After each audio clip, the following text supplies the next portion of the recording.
Uxmagamstein and Askumoni stute wicheta gukanoch. Agomine peak squetic rose ego Evelyn Guese speaks squat. I too am very happy and honored to be a part of the group this morning and to hear Rose and Evelyn's inspiring messages. And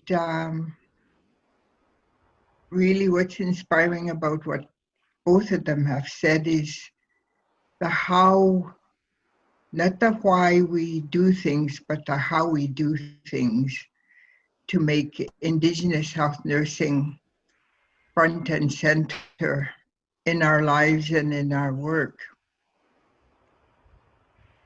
My Cree name is Getesquill, and I come from the Kehiwan First Nation in Alberta. Getesquill means ancient woman or child with an ancient spirit. I live now on the Tsawwassen First Nation, and really, I guess, enjoying the heat, the hot, beautiful sun right now, although it's going to last all week, and I'm not sure I'm up to that. I put the fan on last night in my bedroom for the first time, and it just drove me mad, the sound, so I shut it off. But in any case, I'm actually rereading a book by Viktor E. Frankl. I don't know how many of you have ever had the chance to read it. It's called Man's Search for Meaning. And in the book, it's a book about people who went through the Holocaust, and Viktor Frankl was one of them. And he argues right at the beginning of the book that we can get used to anything. As human beings, we can get used to anything. And he writes about how, brutally persecuted they were. He doesn't dwell on that. What he dwells on is not the why, but the how. How do we manage to get used to everything? And one example that sticks out in my head right now is how some of the men were just cramped in their beds, 9 men to one little twin bed. It sounds like the size of the bed was, and how some of the men actually snuck their boots up to use as pillows. Otherwise, they would have to be on their arms and deadening their arms throughout the night. And he said the men would use these boots, these dirty old boots, as pillows, and they weren't allowed to do that, but they snuck them up to use as pillows. And he said, surprisingly, he said, for all the suffering they went through during the day and the hard labor they were forced into, he said they slept. They slept every night. They slept, if only just to forget what was going on with the rest of their lives. And if you get a chance, find that book, because it's very inspiring, and it's giving me hope that in this crazy world we find ourselves in, this place we can't even define ourselves in. I think it gives me cause for pause, and it makes me think of people who have really gone through pure hell in life, and still many managed to come out of it, and still they had little strategies and tactics to cope with their living hell. So my point is not to dwell on the living hell, because that's not what Mr. Franco dwells on, but the how we deal with the situations we find ourselves in. And it's, for me, it resonates because it's the way we were brought up, the way we were raised. We were always raised to have hope, and people didn't. We weren't sat down as young people. We weren't told, sit down, I want to talk to you. How we learned the how was to watch our elders work and live. The power of example, I think, is something we miss out a lot on, because we get so fixated on the knowledge, but we don't pay enough attention to how we can copy people who are showing us examples of the how. So I just find myself connecting Mr. Franco's words to and the examples he sees all around him, to how maybe the Indigenous health nursing initiative can proceed, not just on the knowledge, but also on the actual example setting, not only the why, but the how. And so it's real food for thought for me. And I just accidentally found a book upstairs in my library. I guess my daughter and her two sons, she's continuously trying to find ways to educate them. She had a pile of books there, and I picked up the book because I'd been thinking about it, but I didn't know where to find it on my bookshelf. And it's hard for me to climb up to get to the higher levels of my bookshelf anymore. But there it was. So I picked it up, and I find it really quite, well, it's very readable, and it's a painful read, but it's an important read at this point, I think. Uxmaga,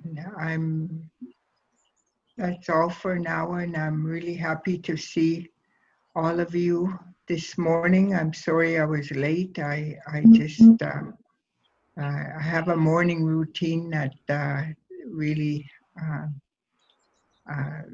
commands a lot of my time in the morning. So, but anyway, there you go. Let's have a good meeting.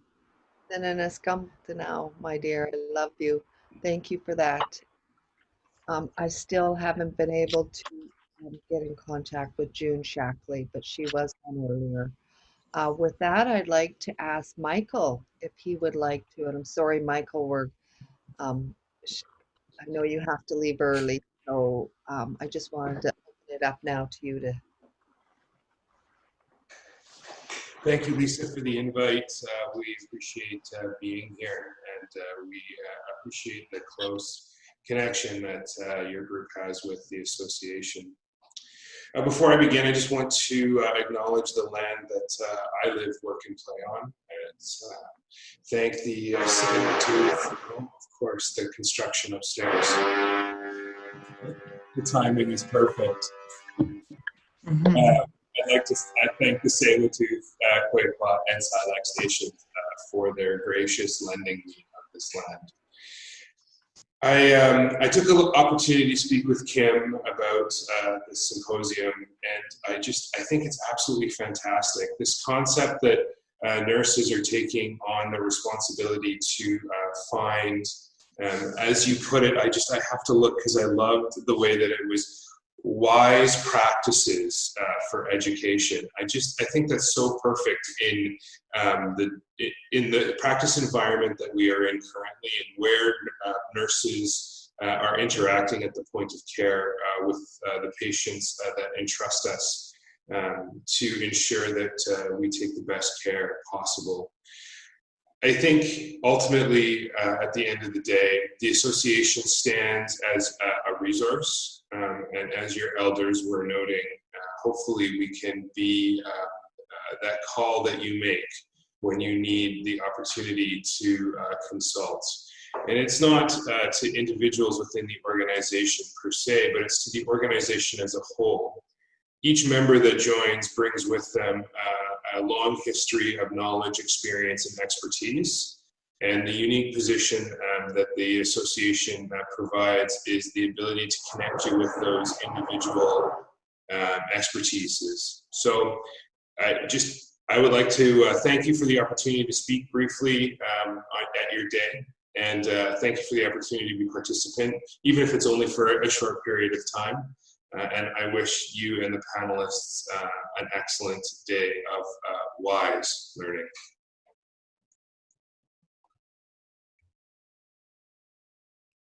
Lisa, you're muted.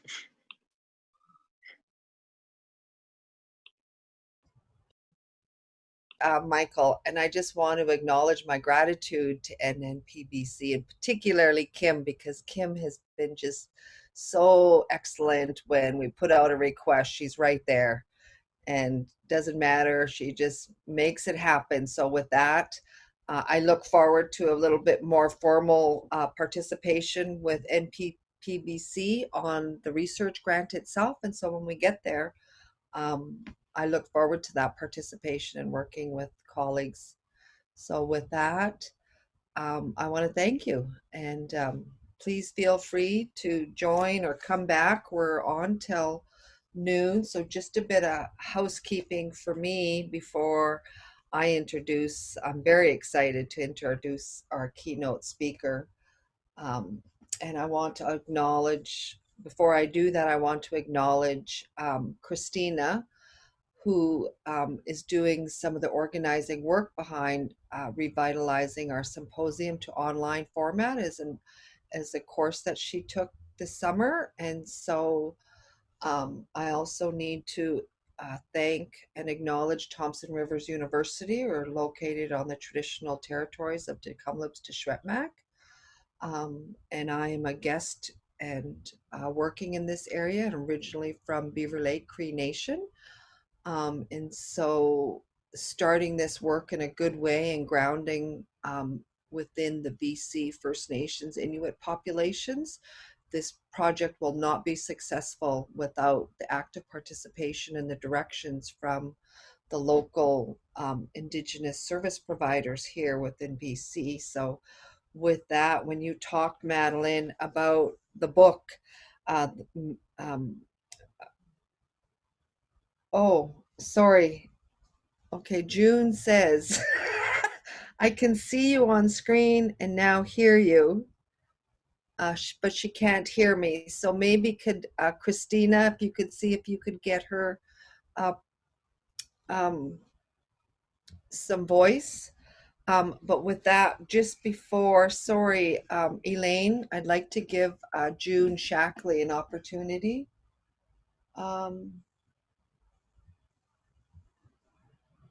Somewhere. Do we see her? Kim, do you see her there? I'm just looking and I don't see. I don't see her on either list.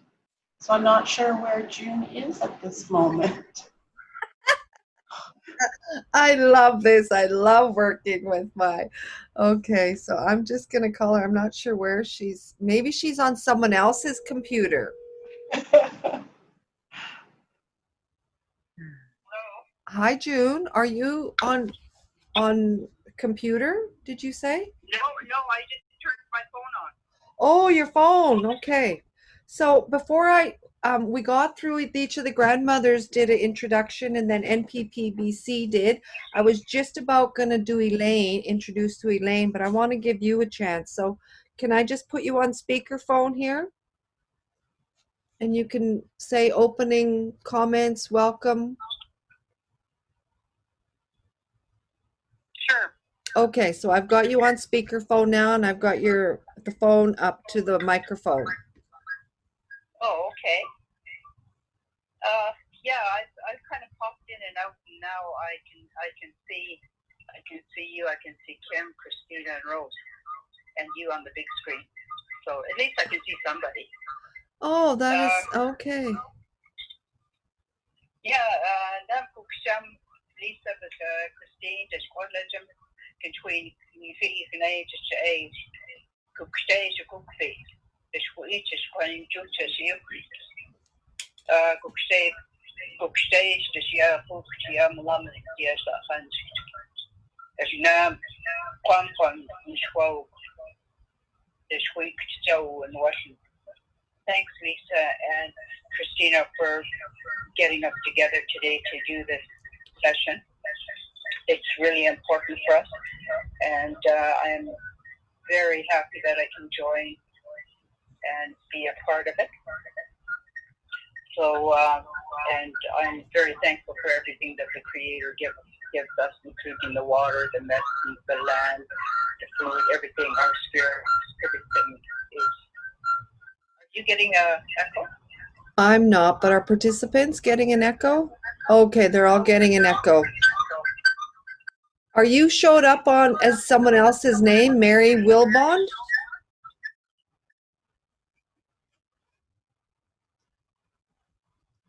Try that now, June. Okay. How is it now? Can you hear me? No.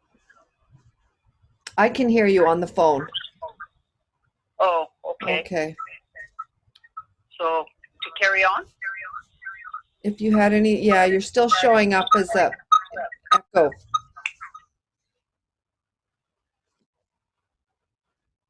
Okay. You still there? Yes, I'm still here. Okay. Well, I'm not getting an echo. Do you want me to just to carry on? Yeah, carry on. Okay. My name's June Shackley. I'm from the Merritt area, from the Nchaka Nation, and I have a. Oh, I can hear an echo. I'm a residential school survivor from the time I was 5 till I was 14, and that has had quite an impact on my life, and all the feelings of insecurities and thinking that I could never accomplish anything. And somehow I managed to get through high school. I went to Merritt High School from grade 8 to 12 and graduated from there. And that was very difficult, as the prejudice at that time was really difficult because I can hear myself. Yeah, it's definitely got an echo, so people are so we can't you can either go on phone or you go on the Zoom link. I don't think you can have both open at the same time. Okay, maybe I'll close my computer, because I even left my computer. And What's your name on the computer?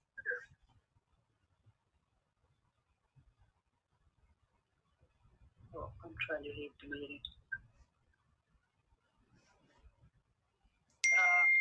My name on the computer. Oh, now what's happening? I'll turn it right down. Okay. Now, okay, can you hear me, Yeah, Lisa? yeah, I can hear Okay, you. I've turned my computer right off.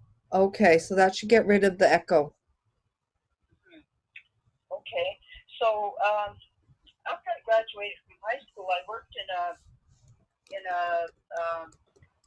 the Coquelita Hospital, which was for Native people, mostly for TB, tuberculosis, and any long-term type illnesses that our people had. I worked there for 2 summers, and fortunately someone there pushed me and asked me what I wanted to do. So just to keep her quiet, I said I want to go into nursing.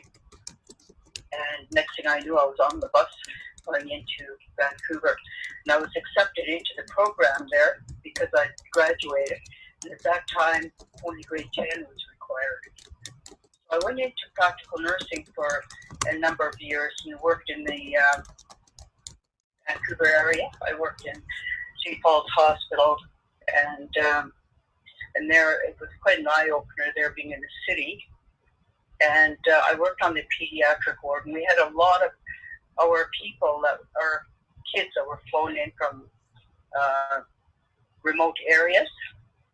And to see how they were treated at that time, I was appalled. I had nothing to do with doctors, nurses, hospitals. I was never to a doctor yet at that point. So, and all the kids got deloused and dewormed, and like they were. Of course, the parents couldn't visit them because they lived so far away. So that was really difficult for me. And I felt like I had nobody to talk to.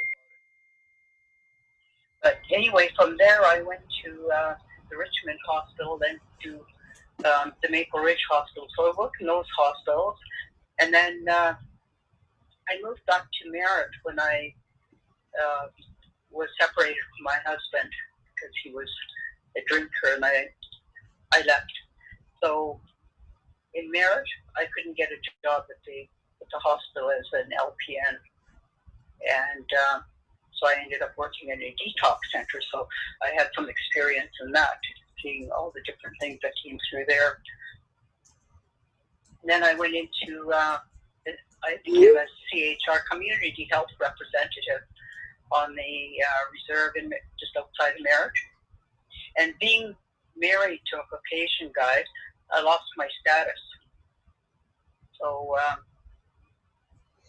I worked on the reserve as a CHR for $600 a month and paid taxes on top of it. And that was difficult. So I wasn't sure what was, and then I did manage to, one of the nurses from the Merritt area, Sarah Bean Stewart, approached me and told me that she thought I should go into the registered nurses program. She said there was an Aboriginal program for help people looking into healthcare. She said that would be a perfect opportunity. So I said, oh my gosh, no, I don't think I can do that. I've got 3 kids, and life's difficult right now. No, I don't think, and I'm not smart enough anyway.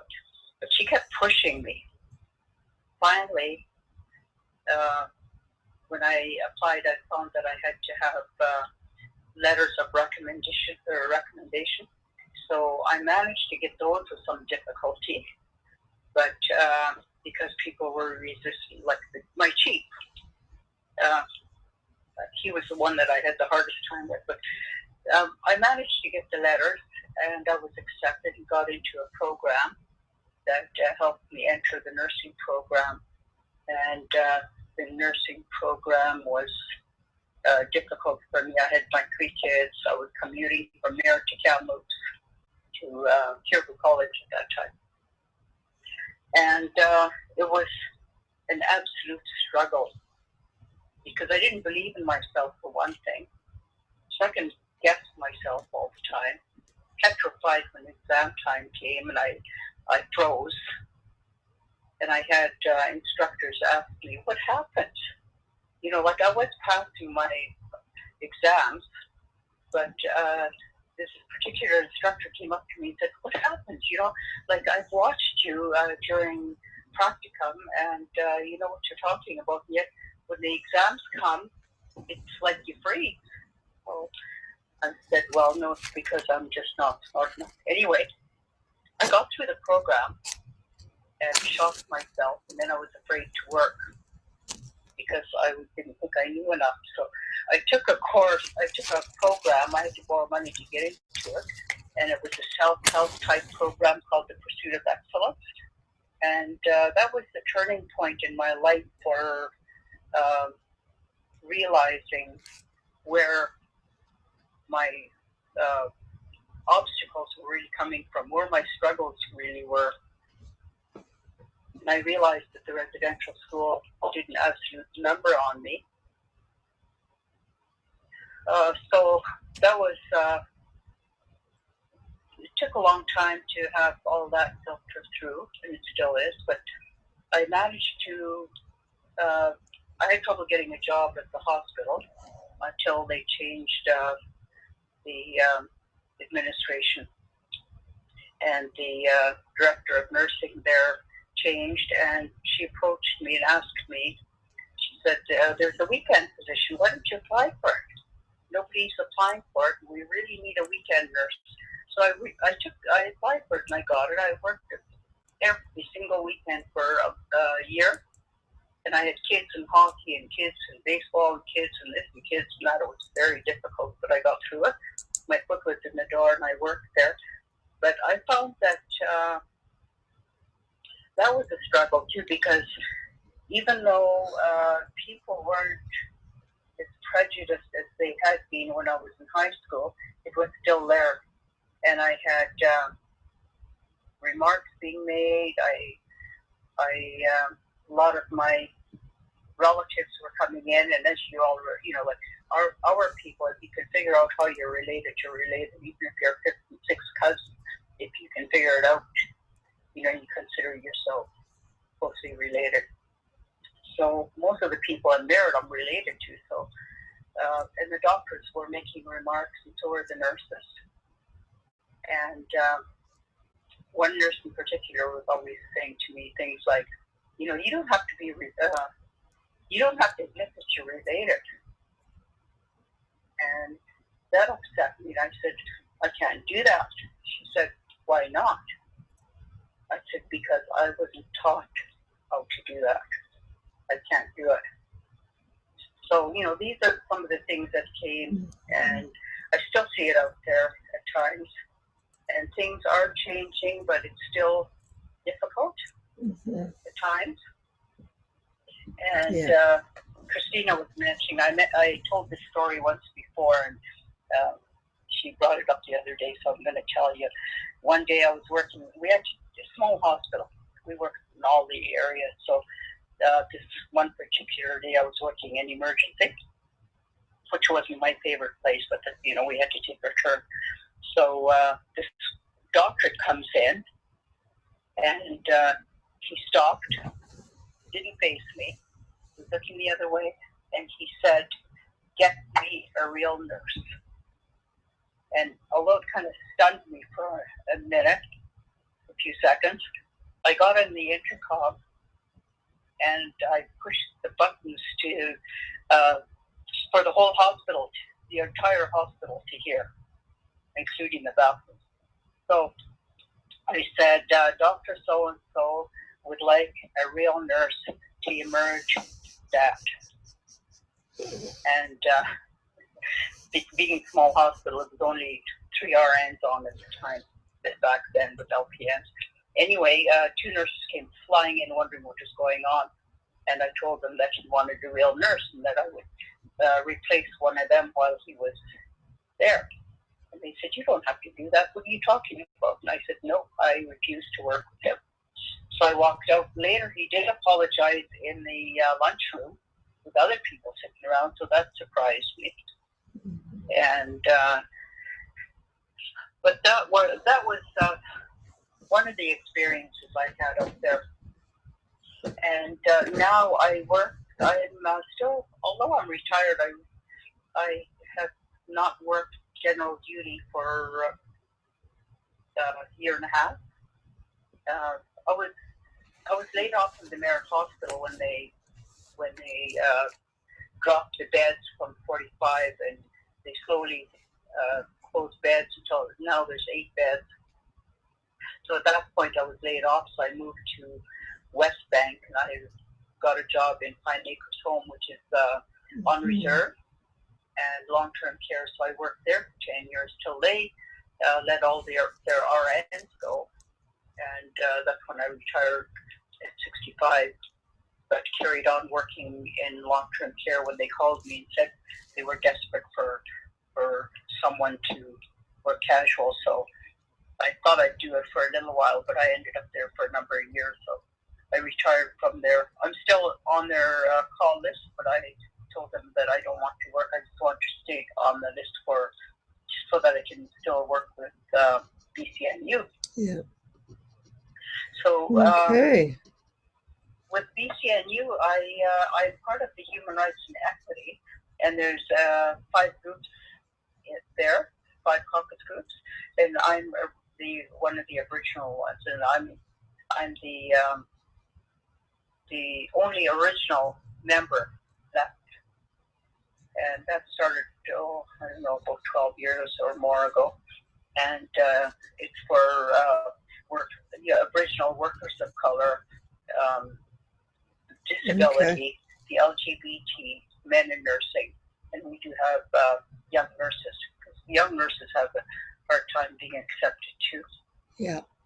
So I'm still working with that, and like our goal is to improve health with our people, Yeah. and also to recruit and retain, because so many of our girls, they start, they don't finish, and when Yeah. they do finish, they don't work for long, and they're gone, Yeah. and we're still harping, we don't have enough Native nurses out there, but there are way more than we realize. Mm-hmm. And so, because people are so mixed now, mixed blood, a lot of our young don't necessarily look Native, and they also, with the Human Rights and Equity, I put the word out that I will take calls if someone's having a hard time, if someone has any questions, call me. Yeah. And I have talked to young nurses that had an experience in the hospital with somebody that was nasty. Yeah. And they didn't know how to handle it because they didn't want to say, "Oh, I'm Native," because they didn't know how to face it. Yeah. So these are the things that go on out there, and I think we really need to stick together because, as we know, numbers are crucial. Yeah. And we really need to support each other. We need to get together to talk, to share, to unload. Yeah. Yeah. June. I was fortunate that Lily Ned was working at the hospital at the same. I trained with her. That's how I got to know her. And she's from the Merritt area as well. She went to the Kamloops Residential School, and I went to the Lytton Residential School, so I didn't really know her. But now we're tied at the hip. We're sisters. Well, that's really what we hope to do here. So, with what we're doing here. So, thank you for those opening remarks and important context for this. Elaine Alec is going to start with her presentation. Yes. Okay. Oh, nice. Okay. And I'll keep you on the phone. Okay. Or are you going to come back on the computer? I'm not sure if I can get back on now. Okay. I'll keep. I'll try to get back on. Okay. And I'll put my phone on mute, so you should still be able to hear. No, you won't be able to hear. Okay. So with that, thank you so much, everybody, for your patience. I learned a good lesson here. We will we'll do better next time. But so with that, I'm just mindful of time. Yeah.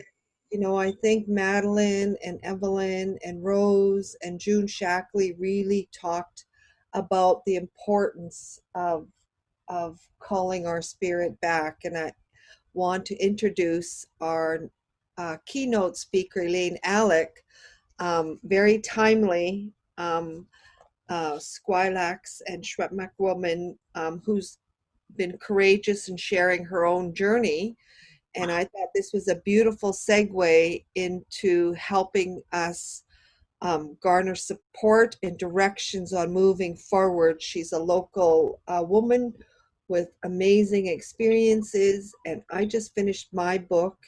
And my grandmother's, I've got copies for you and for anyone living in Kamloops. The book is available online, but Elaine will do that a little bit. But Elaine, as I mentioned, is from the Squilak and Shwepmak Nation, is member of Penticton Indian Band. She was raised as a child by her grandmother, who spoke Squilixian language. I'm sorry, I'm trying. And she's worked for the provincial and federal government for the last 20 years. She's an inspiring, self-motivated, self-directed leader in this nation, and she's empowered, and she's worked through most of our First Nations communities. A significant entrepreneur, innovative entrepreneur, and one of the beautiful things that I like about Elaine is she just shares her life with all of us so openly and courageously, and her family that she brings to presence in all of her work with her little one, and or particularly her little one that I get extreme enjoyment of watching. I'm not a cookum yet, but I'm looking forward to it. So with that, I will turn it over to you, Elaine. And Kim, if you could give her privileges to share her PowerPoint, that would be great. And I can share my screen here. But just before I get started, I noticed an hour has passed since we began. And I am a virtual and online facilitator as well. So one of the rules that we have is that every 20 minutes you should be moving your body around, and you should be trying to find a space where you're looking away from your screen and finding a distant area to look at. So if you have a window, try to look at least 20 feet ahead of you somewhere. And then what I'd also like you to do is just kind of stretch around, stretch if you want to, get out of your seat, stretch up. We'll do this for 20 seconds just to get your body moving, get your blood circulating. Try not to look at the screen. I have a bad habit of looking back at the screen after I say don't look at the screen. And now if you want to, just take a couple of really good deep breaths. So in through the nose and out through the mouth. And again.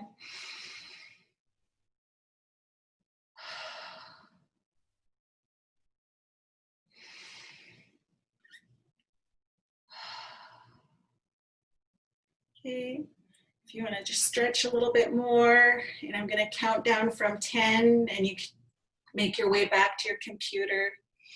10, 9, 8, 7, 6, 5, 4, 3, 2, 1.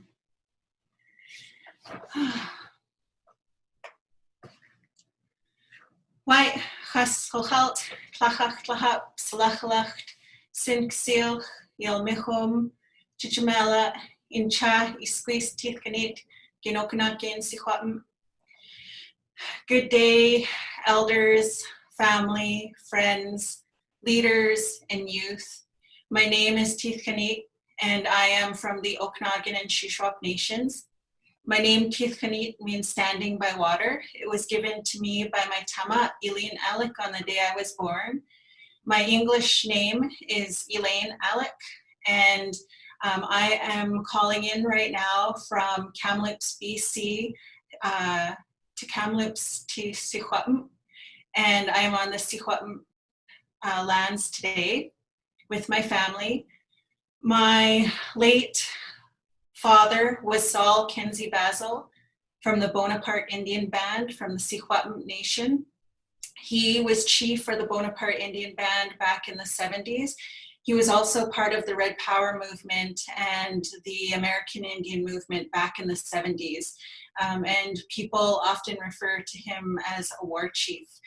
He was also partially responsible for the shutdown of the Department of Indian Affairs offices in Vernon, BC in 1974. He is the son of Saul and Louisa Basil. My late mother is Sophie Alec from the Penticton Indian Band, and she was the daughter of the late Chief Jack Alec, who was chief for the Penticton Indian Band for 24 years. And my late Tama was Eileen Alec, who was also known as Philomene Francois, who was the daughter of Chief Francois, who was also known as Surimt, who is the son of Cuthbuk Chantin, who are descendants of Pelkumulach, who was a hereditary chief in the 1600s who had 24 wives from all of the nations from northern Washington into the northern interior of British Columbia and over to the Rockies and the ocean. So we might be related. I introduced myself like that because I was always told to speak my language as much as I could, to honor my elders who weren't allowed to speak the language because of residential school. I was also told to introduce myself like that by my elders, and so I was raised to listen to my elders and not question that. And I was also told to introduce myself like that because it tells people who I am and what land I'm connected to, and it helps us remain our kinships with each other and who we are and who we're related to. And it ties us to the land that we're from. And I was also told that when we introduce our ancestors, the people that have passed away before us, it actually calls them into the space with us. It calls them into the room with us so that you don't feel alone. And many times, especially in my early 20s, into my late 20s, and even today, I still get afraid. I still am scared. I still feel intimidated. And I still wonder if what I'm saying is what I need to say, or sometimes I know something that needs to be said, but it's scary. So I always introduce myself like that because I want to call my ancestors to stand with me so I don't feel alone, so that they will give me the inspiration and the courage to say the things that I need to say. And I don't plan what I talk about ever. I speak from the heart. I was mentored by Grand Chief Stuart Phillip, and he was one of my mom's best friends, and him and Joan. And every time I would speak, he would say, speak from the heart. Just say a prayer and come up and speak from the heart. And whatever is said is meant to be said. And whatever you forget, don't beat yourself up about that, because whatever you forgot to say was meant to be forgotten, because people heard exactly what they needed to hear in that moment. I also wanted to start by thanking all of the elders for all of the words that they shared. There is so little space today for our elders to share their teachings, and it is so important for our elders to have those voices. I'm going to share a story about Indigenous governance and decision making.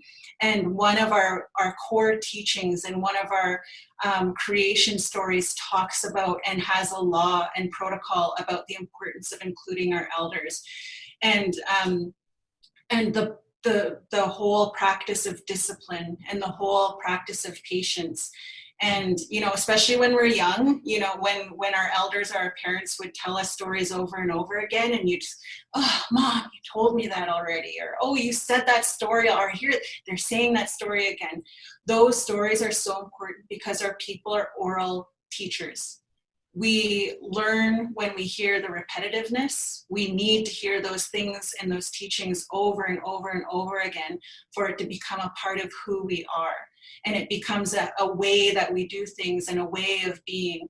And so I really take those times when I close my eyes when I'm listening to shut out everything else that's happening around me, to just take in the words that those elders are saying, because those are teachings that are so important. And as we get older, we start to realize that I wish I would have listened harder. I wish I would have paid attention. I wish I could have remembered what they had said. So I am so grateful for our elders who have stepped out of their comfort zones to be here with us on technology. I was thinking, how amazing is this that we have our elders sitting here going on Zoom, sharing their teachings with us on this kind of platform, and how lucky we are that they're willing to do that work. So thank you to all of the elders, all of the tlachach tlahap that have stepped up to help us and set the day and the tone for us. White them. I grew up with my tama for the first 6 years of my life, and my tama only spoke the Insilkchin language. She didn't speak English to us, and every night when I would stay with her and I would sleep beside her, she would rub my back and she would tell me stories. And she would tell me stories about Coyote and Chipmunk. And she would tell me stories about the time Coyote lost his guts. And she would tell me about all of those stories. And she would tell those to me every night. And I didn't know how lucky I was at that time. I didn't realize until I was 30 years old how lucky I was to have those teachings from my tama, that those were passed on to me and put inside of me. And those things kept me alive. Those things helped me make good decisions, even when I was in the middle of chaos, even when I was in the middle of my alcoholism, even when I was in the middle of all of those times when I was self-harming and doubting myself and who I was as an Indigenous person. I was raised the first 6 years of my life with my tama because my mom was a practicing alcoholic. And so was a majority of the homes in my community at the time. And so almost every single home in our community was filled with drugs and alcohol. And so I started experiencing sexual abuse from a very young age, from the age of 4 to 10, and not just by one person in my community, but by many, by babysitters and people, you know, who came to party at our house. And we learned a lot of really hard self-preservation skills, how to protect ourselves as children. And we all knew that it was happening, but nobody ever talked about it. And then when you did talk about it, you were kind of shut down that, oh, that happens, and you just get over it. And so I was really lucky that I had that safe space with my tama. It was the only safe space that I had. She would wake up really early in the morning, at 4 o'clock in the morning. She was a tiny little woman, and she'd grab her big green flashlight. She'd go into the living room and put wood in the fire, and she'd go into the kitchen and make mush and coffee. She would sit down at the table and she'd start dealing her deck of cards and playing solitaire. And as she was playing solitaire, she would start singing Insilkchin songs. But those Insilkchin songs were Catholic hymns that were translated into our language. And so that's one of my favorite memories, is waking up, hearing the fire, hearing my tama, hearing those cards, and smelling the coffee. And I'd wake up and she would tell us, go outside, don't come back until you're hungry, or find something to eat out there. Because we knew what berries we had to eat, or we knew what we could eat out there. And so she'd send us to the creek, and she would tell us to go to the water and put the water to our mouth and spray it into the air and introduce ourselves to the tumich that way. She'd tell us to go into the mountains, the hills behind her house, and she'd say, tell the land who you are, what your name is. And so we'd just go outside and we'd say, Inchai squeeze teeth kanit. So the land knows who you are, because if the land knows who you are, it can't hurt you, it can't harm you. You introduce yourself and you know that you're just going out there to play, and the land will take care of you. We weren't given knives and guns to go protect ourselves if an animal came upon us. And I remember laying in the knapweeds up on the hill behind the grasslands behind my tama's house, and we were just laying on the ground watching, and there was a mama bear and their cubs. And we didn't get close because we knew we weren't allowed to be close to bears when they had their babies around us, but we stayed back and we just watched them, and we were never afraid. And we would play down the sandbanks, and those were beautiful times. But we also lived that other piece, you know, where there was a lot of alcoholism, a lot of addiction, a lot of abuse happening in our community. And so many of our people have experienced that. And I started telling my story because I remember the first time I told it, people would come up to me and say, thank you. Thank you for having the courage to share your story. Thank you for sharing that, because that's my story that I haven't been able to share out loud. And I started feeling a sense of responsibility, and I started witnessing the healing that happens when people share their stories and when they're honest and when they're vulnerable, and what kind of safe space that creates for people around them, which is so opposite of the colonial system that's out there, because it's such an oppressive system based on fear, based on silence, where we're not allowed to talk about things, we're not allowed to bring heart, we're not allowed to have emotion, because that's not professional. And yet who we are as human beings is emotional. We're emotional people with feelings and experiences that are valid. And when you stuff that on people, you're oppressing them. That's a colonial way of doing things. And I see so many of individuals in our communities stepping back into their power and being who they are authentically, and not apologizing for those tears anymore, for taking back those matriarchal and egalitarian ways of being and knowing, and stepping into those spaces without any fear. And if there is fear, they're still stepping into it anyway, because we were also taught, feel the fear and do it anyway. And so, you know, I spent a lot of time in that type of atmosphere growing up. The beautiful teachings of my tama, and then the really hard teachings being with my mom. My mom decided to get sober when I was 10 years old, and that really changed my life. It really changed the direction of how things went, because she started wanting to talk to me about the things that I had gone through. She wanted to ask for my forgiveness for being an alcoholic, and me going through the things that I went through, and not having a childhood, because I took on the caretaker role of my younger sister and my mom. And she wanted to talk about things. And at 10 years old, I didn't want to talk about things, because I didn't even know what I experienced. I didn't know how I felt. I had learned to already suppress my feelings and not talk about them. And I didn't want to go there. And so I started getting angry and angry and angry. And I started smoking when I was 10, and then I started drinking when I was 12. And I lost my virginity when I was 12. And I don't know if you would say lost it, or whether I was, you know, I'm still working through that, if it was rape or date rape. But I felt like I was in a position where I couldn't say anything. But I was also in a position where I so badly wanted love, because my entire life, from the age of 5 years old, I was told I was ugly. I was told I was dirty. I was called a wagon burner. I was called a squaw. I was called worthless. I was called stupid. And I heard those things over and over and over again. You know, the first time I remember being called a dirty wagon burner, I was 5 years old, by another 5-year-old girl. And I began to believe those things about myself. I'm ugly, I'm dirty, I'm stupid. And so, and had abandonment issues from my parents not being there. And so I was looking for love, and I became a very promiscuous young girl, because I wanted somebody to love me. I wanted somebody to call me beautiful. And so I began doing a lot of really self-defeating and self-harm behavior. And I jumped on the highway of tears, and I hiked that highway, you know, at 12 years old, 13 years old, 14 years old.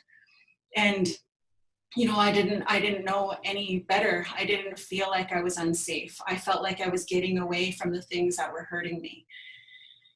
And so I dealt with that for a majority of my life. I became pregnant at the age of 17, and I had my son when I was 18. And then my mom had a massive stroke when I was 19 years old, which she had 2 major aneurysms in her brain, which left her unable to speak or walk. And it was just after me and my mom had started rebuilding our relationship. And I remember how badly that devastated me. I had been sober for 1.5 years when my mom had her stroke, and I lost it. I lost all faith, and I started drinking. But this time I started drinking so hard that I wanted to die. I wanted to black out. I didn't want to be here anymore. I was diagnosed with rheumatoid arthritis and fibromyalgia. And I wasn't able to function. I couldn't hug my son without feeling the pain, and I became suicidal. And that was probably the darkest period of my life. And when I was about 23 years old, I attempted suicide, because I didn't think I was going to live for that much longer because the arthritis was spreading through my body so quickly. I was in the hospital all of the time, and all I felt was pain. And it was, I took all of the pills that were in my cupboard, and then I remember hearing my son, and I heard my son laugh, and that brought me back to where I was at. I could kind of hear what was happening, and I called my husband at the time, and I told him to take me to the hospital because I didn't want him to call the ambulance. I didn't want him to call 911 because we were living on the reserve. And one, I didn't want anybody to gossip about me. So I cared more about what people on my reserve were going to say about me than my own life at that moment. And two, I didn't even know if the ambulance would come because we were on reserve. I didn't know if the ambulance would come because we didn't have proper numbering on our homes. And a lot of homes had lost their numbering on their houses. And so you couldn't really, and they were numbered funny. So it was really hard for first responders to come onto reserve to find us.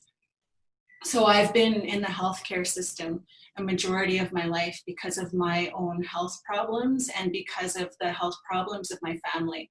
And I became really involved in health after that attempt because my rheumatologist came to visit me in the hospital the day after I had tried to commit suicide. And he looked at me and he said, Elaine, you don't have to be in pain anymore. And the moment he said that, I felt like he was talking about more than just the physical pain that I was experiencing. I thought that he was looking inside of me and he saw the emotional pain and the spiritual pain and the mental pain that I was feeling. Because not on top of all of the traumas that I've experienced and the physical, things that I've experienced, I also deal with mental health issues. I have anxiety and I have cyclothymia, which is another form of bipolar. And so my entire life, I felt like I've been crazy. I felt like I was stupid. I felt like I was worthless. And so when he told that to me, I decided that I couldn't imagine not being in pain. And I remember feeling that glimmer of hope. And that's one of the things that drives me, because it was just that one tiny glimmer of hope that I didn't have to live in pain anymore. And I grasped desperately onto that one glimmer of hope to push me to where I am today. And so if by sharing our stories and by sharing who we are, and giving people just a little tiny glimmer of hope, what we can do in our communities. Because silence is killing our people. We were told from the beginning to be silent. You don't talk about that. Don't let people feel sorry for you. Don't feel sorry for yourself. Don't bring attention to our family like that. It's been a code of silence in our communities for so long. And what happens when we are silent? We stuff our emotions, we stuff our pain, and it manifests itself in disease and self-harm. And it manifests itself in alcoholism and addictions. And our kids are dying because of the silence. And so every time we share our story, we help save somebody's life, because we show people that they're not alone, and we show them that you don't have to be ashamed of that, because silence contributes to the shame. And the shame is what makes us sick and what makes us stay silent. And so I share all these pieces of my story because when I was younger, I was so ashamed of it. I didn't want anybody to know that was my life. I didn't want anybody to know the poverty. I didn't want anybody to know that I thought these things of myself, that I did these things to myself. I'm 42 years old now. I am a partner in one of the most successful Indigenous planning communities in the country. I just finished writing a book called Calling My Spirit Back, and it's doing fairly well. I'm a self-published author, so I paid for this whole thing all by myself without any support from any outside influences. So everything I've done on my own. I have a beautiful relationship with my son now, who's 25, who experienced the mom who was the alcoholic dealing with mental health issues. I have a 10-year-old daughter who's never seen me drunk. And I have a 2.5-year-old son who has also never seen me drunk. And all three of my children have experienced very different versions of me. And that would have never been able to happen if I didn't get sober, if I didn't deal with the things that were holding me back, and if I didn't start opening up and letting go a lot of that pain that I was holding on to. Because so much of that holds us back from believing how beautiful we are and how strong we are. I dropped out of school in grade 9.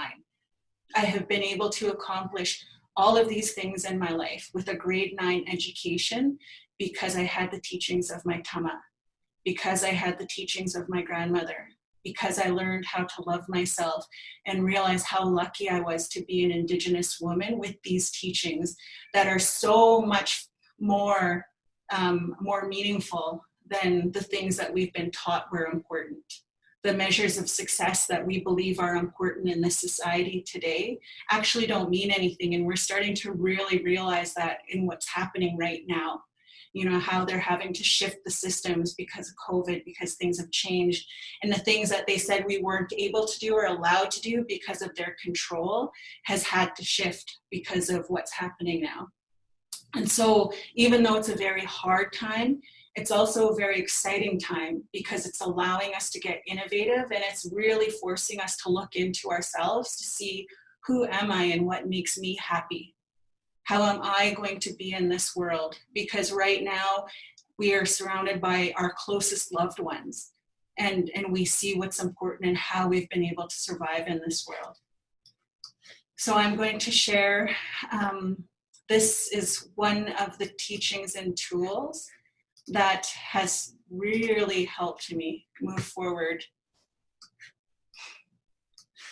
This is based on a nested system, which most Indigenous communities are built on. From where I come from, we call this Anaw Kinwich. Anaw Kinwich loosely translates into many minds coming together as one. And it's like you have an open space, like an open hole in the top of your head. And it's like raindrops falling in to the top of your head. And those raindrops are, until it gets soaked, those raindrops are like knowledge. And so when you allow your mind to be open, it allows for that knowledge and wisdom to come inside of you. But that also means that you're wanting all information to come into the top of your head, not just the stuff that you want to hear, not just from the people that you like, but from all people. So I'm going to share this story with you. It's called The Four Food Chiefs, or How Food Was Given story. This is one of our creation stories that lays the laws for our people on how to govern and how to make decisions. So before there were people, there were animal people, and animal people roamed the earth. And there were four chiefs of those animal people. There was Chief Black Bear, who is the chief of all things that lived on the land and flew in the air. There was Chief Bitterroot, who is the chief of all things that grew below ground. There was Chief Saskatoonberry, which was chief of all things that grew above ground. And there was Chief Spring Salmon, who is chief of all things that lived in the water. One day the Creator came to the chiefs and said, there's going to be a being that comes, and you have to figure out how to keep that being alive. And so the Creator left the being between the chiefs and left. And the chiefs stood there and they looked at that being and they said, this is the most pitiful excuse for a being we've ever seen. It's born with no fur to keep it warm. It's born with no teeth to eat. It's born with no claws to protect itself. It's born with nothing in its head. How are we supposed to keep this being alive? And so they sat there and they thought about it for a really long time. And finally they said, they looked at Chief Black Bear and they said, well, you're the oldest. You tell us what to do. And so that's our very first teaching, is that every time we have to make an important decision, we have to include our elders. And so Chief Black Bear sat there and he thought about it for a really long time. And he said, I'm going to lay my life down for this being, and everything that I am, it can have. It can have my meat, it can have my fur, it can have whatever it needs to keep itself alive. And so all of the other chiefs agreed that they would do the same thing. And so Chief Black Bear said, I'm going to lay my life down now, and you have to sing me back to life. So Chief Black Bear laid his life down, and the chiefs came to sing their song. And Chief Black Bear didn't come back to life. Finally, all of the other animal people came to sing their song. Coyote and muskrat, snake and deer, all of the animal people came to sing their song. And still Chief Black Bear didn't come back to life. Finally, the last being came. Let me sing my song, I want to sing my song. And it was Fly. And everybody was shooing him away. Go on, get out of here. Nobody wants to hear your song. All you do is eat crap and bug people. Nobody wants to hear your song. And so Fly managed to get in anyway and landed on Chief Black Bear's ear and sang his song, and Chief Black Bear came back to life. And what that story tells us is that even the most small and insignificant fly, his song is just as powerful as the chief's song. And that when we are patient and we take the time to listen to the voices of all the people, that we are so powerful that we can bring back life. Fly represents our people who are lost in addictions. Fly represents our homeless. Fly represents our people who are incarcerated. Fly represents the people who feel like they're voiceless or who have not been given a voice. Fly represents the hellraiser that nobody likes, the one that comes into the meeting or comes into the office and starts raising hell and gets mad and leaves, or they come in and nobody wants to hear them. Fly is just as important. And that's one of our biggest teachings in this, is that we all have flies in our life, but they are important and they're in your life for a reason. And to try to get past the way of being annoyed by them and try to listen to what their teaching is for you. All of the chiefs represent a perspective type. Chief Black Bear represents the traditional perspective. They are the storytellers. They are the ones who remember the way things have been done. They are the ones who know systems. They are the ones who like to keep everything on track. They are the opposite of Chief Saskatoonberry, which is the innovative perspective. The innovative perspective are the think outside the box people. They are the ones who like to look at systems and change it or improve it. They are the ones who a lot of times people think they're crazy and they're never given the space to really be who they are because they feel like they don't fit in any of these boxes, and they're always trying to take the way they think and fit it into everybody else's way of being and doing. Chief Bitterroot represents the relationship people. Those are the people who don't want to leave anybody behind. They're the ones who care for the people. They're the ones who are making sure that they're remembered. They're the ones that are telling people to slow down. We can't forget about them. Chief Spring Salmon represents the action people. They are the ones who don't want to talk about it anymore. Let's just get this done. You know, we've been talking about this for 20, 30 years. We just need to go. And they're often driving things. And one of the things when we had our meeting just last week, we were talking about the breakout sessions that Lisa wanted to host. And there was the research, education, practice, leadership, and policy. And as I listened to that, I thought, oh, this is so great. This kind of falls into those perspective types because research people are innovative. Research people want more information so that they can figure out how to improve the way things are done. Education is the education piece and the passing on knowledge and the passing on of information. Those are the traditional perspectives. The practice people, the ones who are involved in nursing practice, those are the relationship people. Those are the ones doing the hands-on work and want to make sure that the practice is good for the people that they serve. And the leadership and policy group, those are the action people. Those are the ones that are saying, we'll get this, policy piece in place, and then we're going to be able to just move on it. Because once we have that policy, once we have this set in place, it's so much easier to just move faster from there. And so there's always a way to implement this type of work into what we do, but it's always about how we do it and when we decide to do it. One of the biggest mistakes that we've been making for a long time has been trying to figure out how to decolonize or how to indigenize a system that doesn't belong to us.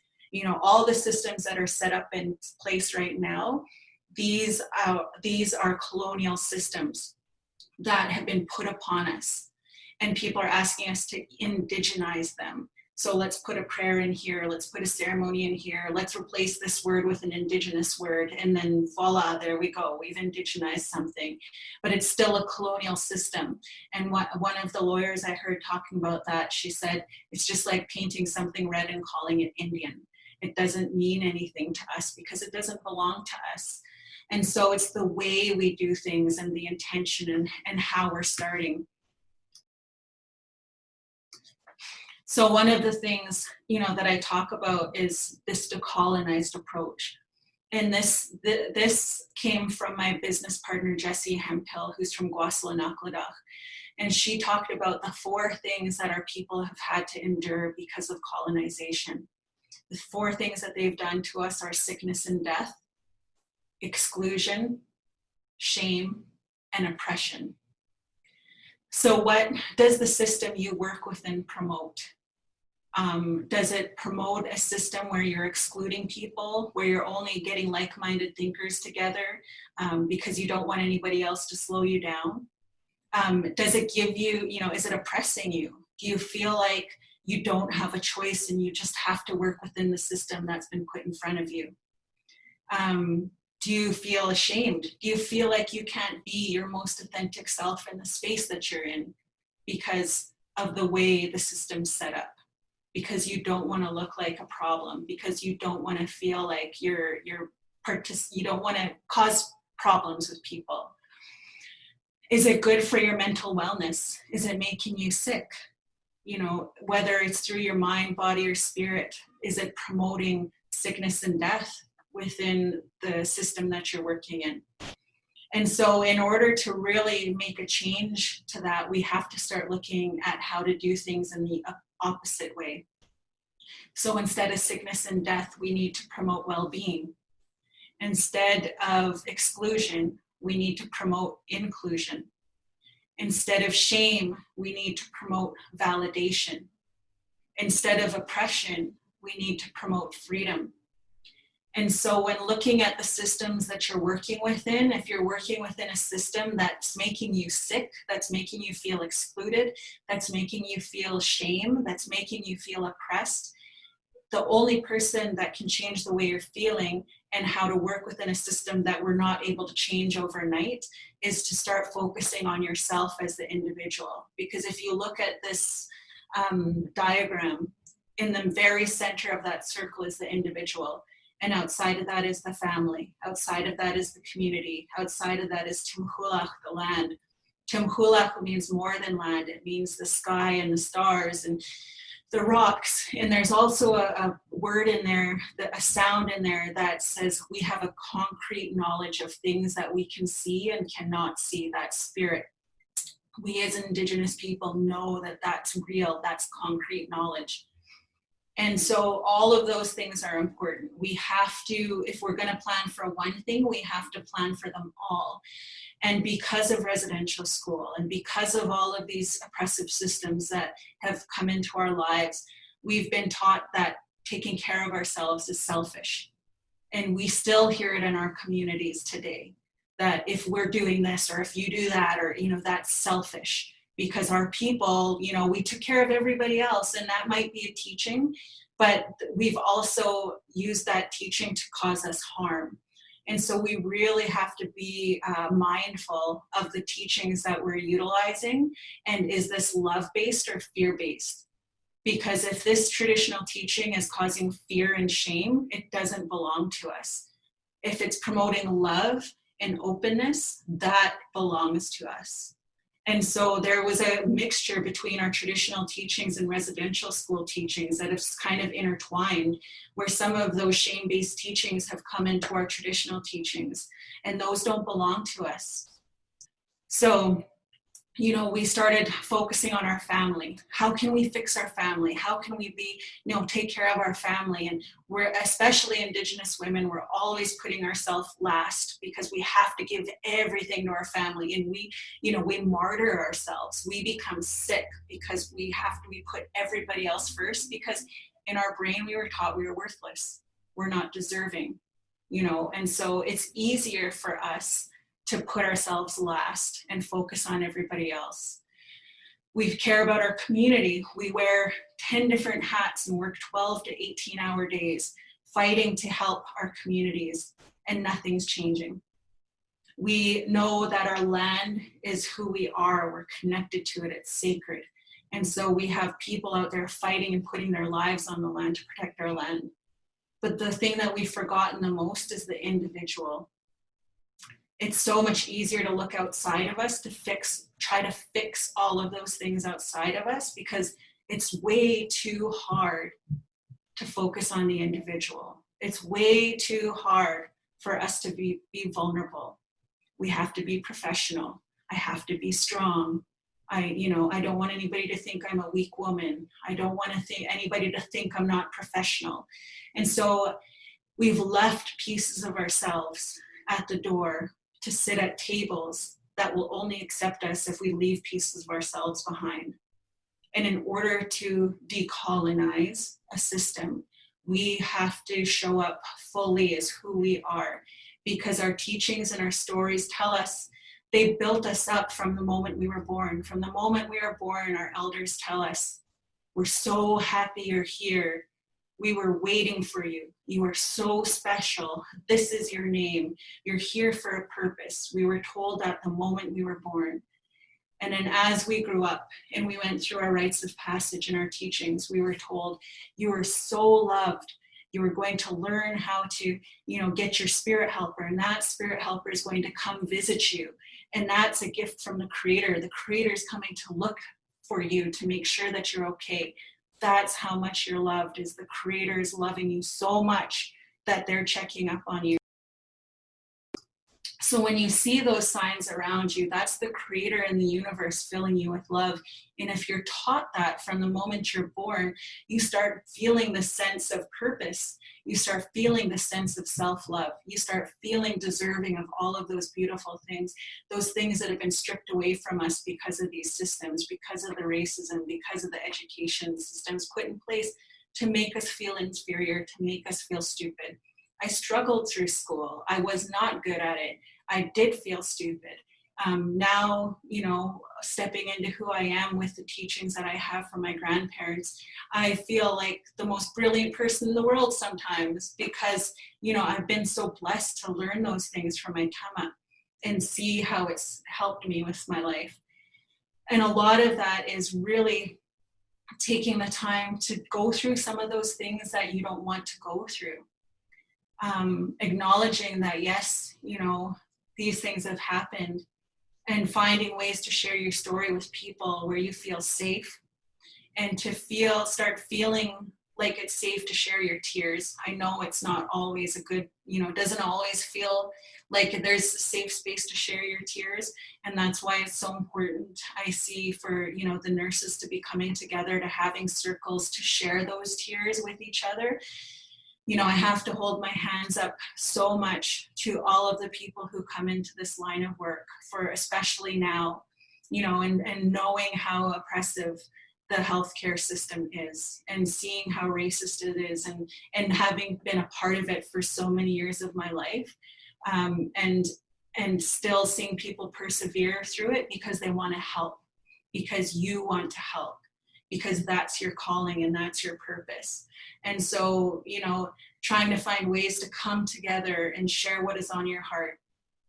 Because one of the teachings we had in Anaukinwich, the very first form of business that we did as leaders was we would ask the question, Stima spo'us. Stima spo'us. What is on your heart? Because we know that we are individuals with a heart, with emotion. We know that we have fear and anger and hurt and shame. We know we have judgments against other people sitting in the circle. But we also know that it's important to acknowledge those things, because if you don't have a place to let those things go, it's going to hold you back. You're going to build up walls in front of you that's not going to allow you to be your most authentic self. You're not going to want to contribute in a certain way because you're afraid people are going to judge you. You're afraid that, somebody's going to think you're weak. That's all those things. I'm an alcoholic. I have mental health issues. I'm afraid to say those things because I don't want people to think I'm crazy, take away my kids, and not hire me or think I can do my job. But the reality is, I've been doing this work for a very long time, sitting in circles with individuals across this country, in communities, in governments. I've worked with ministers, and I've worked with people who come to sit in my circles, people who have worked in corporate organizations. We're all a little crazy. We all have a little hurt. And we all have those things, and it's those things that hold us back. And the moment we're able to be open and share a story and still say, I'm still here, that changes the whole way that we do things. So can you imagine starting every meeting by asking everybody in the circle, what is on your heart? So that we can acknowledge those things, so you can let it go. For this moment, we can connect, and then we can ask the important questions that we need to ask so that we can move forward with business. But by starting with asking what's on your heart and acknowledging what's on your own heart, even if you don't have that space to stop before you go into a meeting, and be very self-aware of who you are, how you're feeling, and how might this affect the way that I'm going to interact in this room. Am I angry at somebody? Am I mad? Am I scared? Am I hurt? Are those feelings that I'm feeling right now going to affect the way that I show up for this decision making, for this work? And to be able to still say, okay, I acknowledge these feelings and emotions. I'm going to put them aside for now so that I can step into this space in my most authentic and powerful way to contribute in a meaningful way that's going to help move us all forward together. And so, I talk about a lot of this stuff in my book. I wrote the book that Lisa kind of introduced in the beginning. It's called Calling My Spirit Back. This book I started to write 10 years ago. And I'm so glad I didn't write it then, because I didn't have all the tools I needed to properly write this book. And I wasn't ready at that time. And the reason why I wrote this book at this time was last summer I traveled the province to 12 different areas to talk about Indigenous women and girls' safety in communities and missing and murdered Indigenous women and girls. And we talked about really hard things, and we asked really hard questions that we don't always want to ask and talk about. And we were able to work through them and support each other through ceremony and through using this process to do this work. And when it was done, everybody wanted to know, how do I create safe space? How can I decolonize the system? How can I do this? And I felt a sense of responsibility to sit down and write this book. And so December 2019, I sat down and I wrote this book in 29 days, my first draft. And so it is now fully published and it's available. I'm working on getting it in bookstores by the end of September, beginning of October. Right now it's available online everywhere. So if you order it online, it's available through Amazon, Chapters, Indigo, Barnes & Noble. My favorite one to order from is Chapters, because they're the fastest and they're the best priced. So, and they've helped me as an independent author the most out of any of those other distributors. So I wanted to just kind of wrap that up, because I know that you still have some things that you wanted to do, some conversations and questions that you wanted to ask.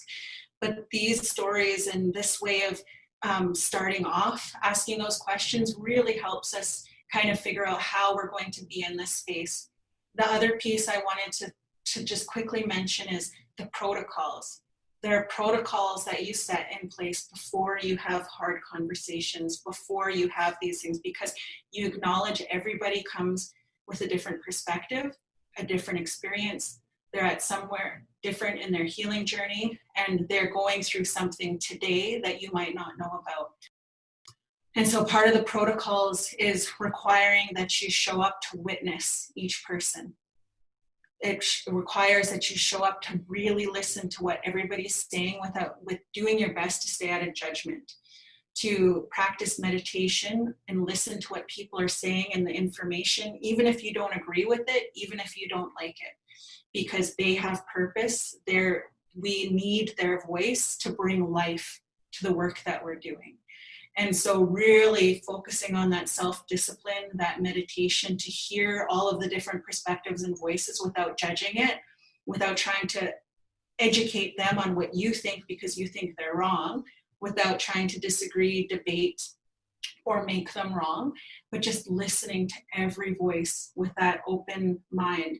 Because when you're able to do that, that is what creates knowledge, that is what creates wisdom. And if we're closing that off because we don't like somebody or we're judging them, then it leaves us unable to be open, and it leaves us, in a place where we start arguing.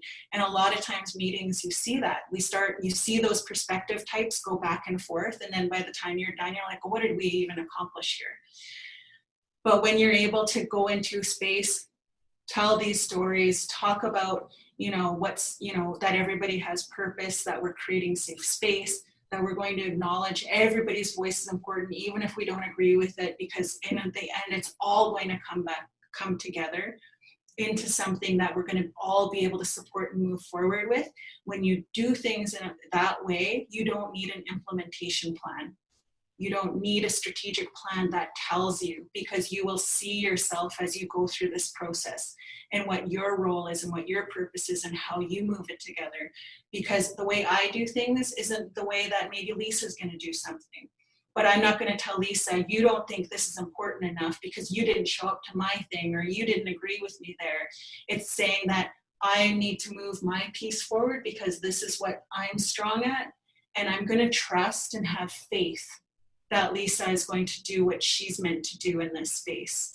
And that's the difference, is that with a patriarchal and colonial system, it's based on control and mistrust and trying to get everybody to do it one way. And with matriarchal and egalitarian systems, it's based on trust and love and faith.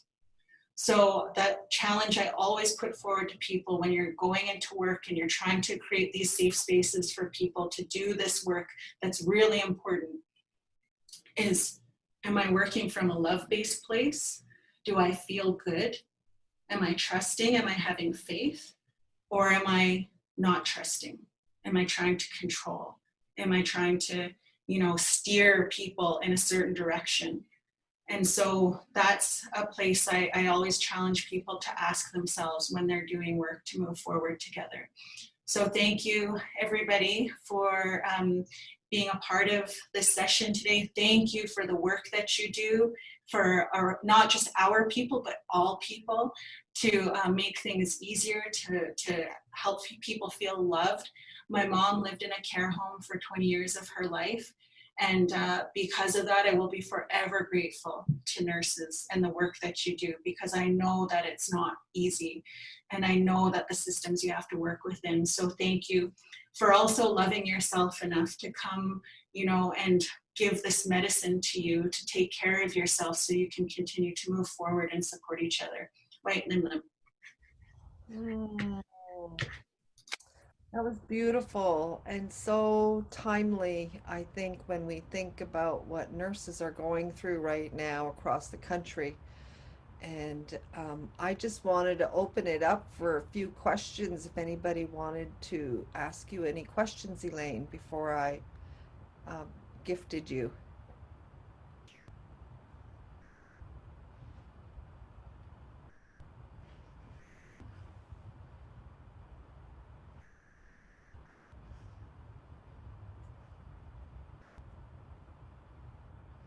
Teresa, you can go ahead.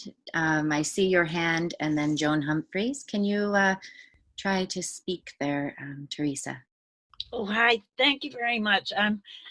I must say I'm very, very happy to be invited to this Zoom, and I'm enjoying it very much. I have learned so much today, and it makes me so happy to hear your thoughts on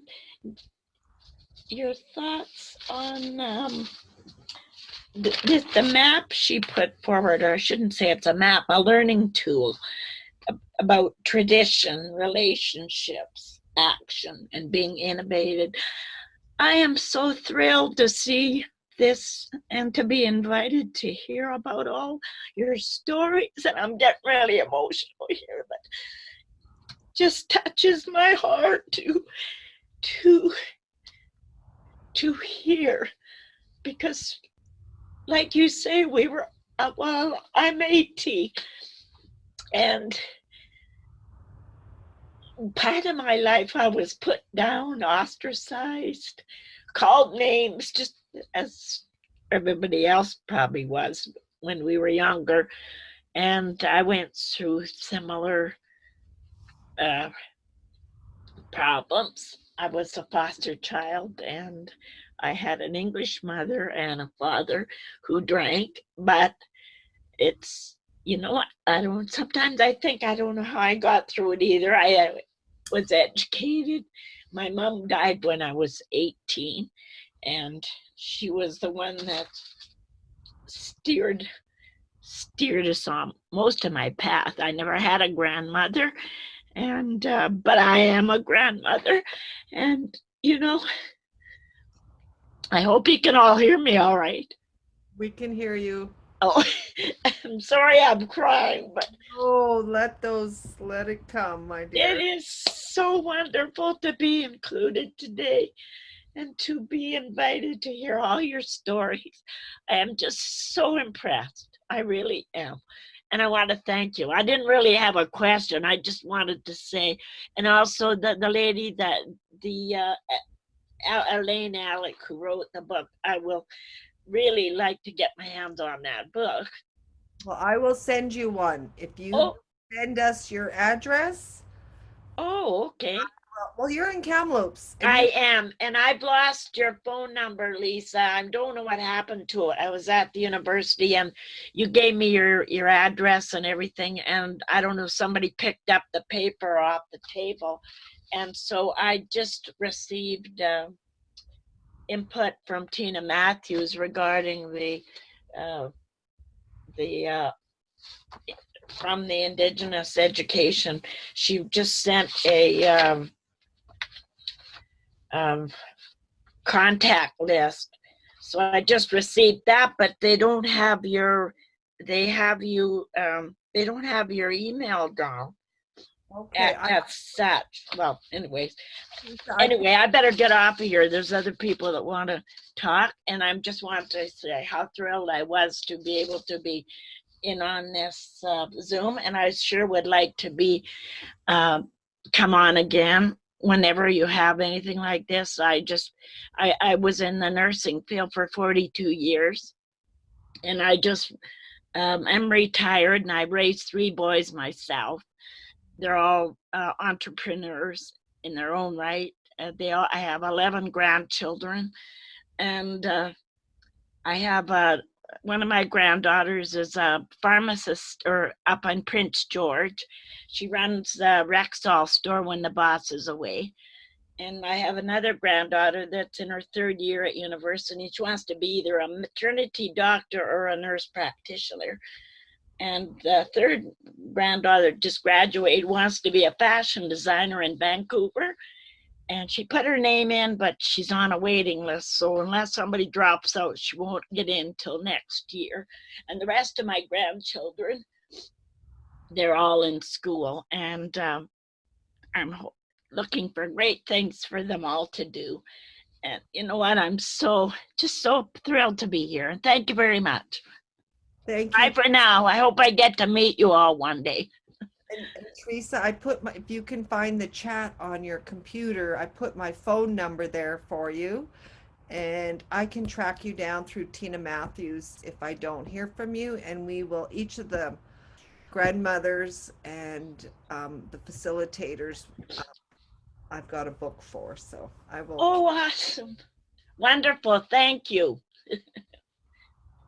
Turned out to be an intimate group here, Lisa. And Teresa, I want to say thank you so much for sharing your words and sharing a piece of your own story. When I think about what you're saying and how honestly you can just see what Elaine was speaking about, exclusion and how to promote that and change instead to inclusion. It's something certainly we want to do with the clients that we care for the people, for the communities that we engage with, that we are a part of as well. But even as a community of nurses, it's so important for Indigenous nurses and allies to look at moving that sickness and death narrative towards well-being, exclusion towards inclusion, shame towards validation, and oppression towards freedom, just as Elaine was speaking to. And I would share that in my knowledge now of Lisa's Indigenous Health Nursing Research Chair, that opportunity to come together and have this work guided by Indigenous nurses and allies, it's a real great opportunity to take that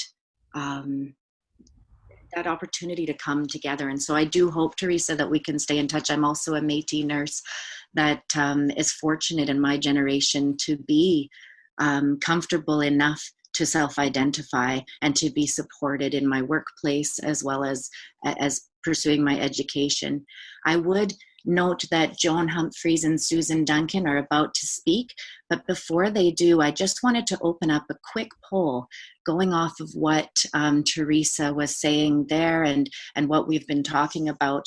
The polling questions are these: whether you're Indigenous or non-Indigenous settler background, do you feel safe to self-identify as Indigenous?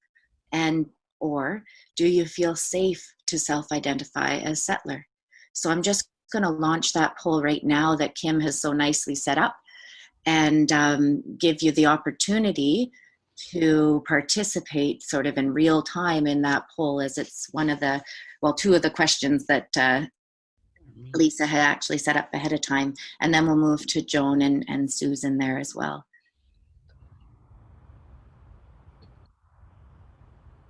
I don't know if I'm able to participate in the poll. Mm-hmm. I don't understand. We've got 16 people who have responded here. I don't know what settler means.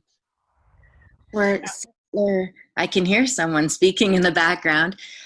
So generally in the academic world these days, as people self-identify, yes, their Indigenous heritage and their background. For someone like myself who's Métis, we also self-identify our settler background. And if you happen to not have any Indigenous roots, well, that's sort of what that sort of settler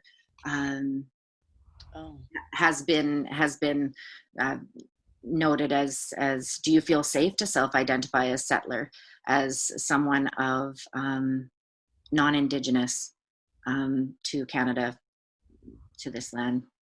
I'm sorry, I just wanted to jump in and say that if you are a co-host or a panelist, you'll note that you're not able to participate on the poll. It won't let you. So maybe I can be so bold to suggest that you put your thoughts or responses maybe in the question and answer section or in the chat section, because both will be captured. So I just wanted to intervene and let everybody know, in case you're a panelist and you're trying to vote and you're realizing it's not working, that's why Zoom won't allow you to do it.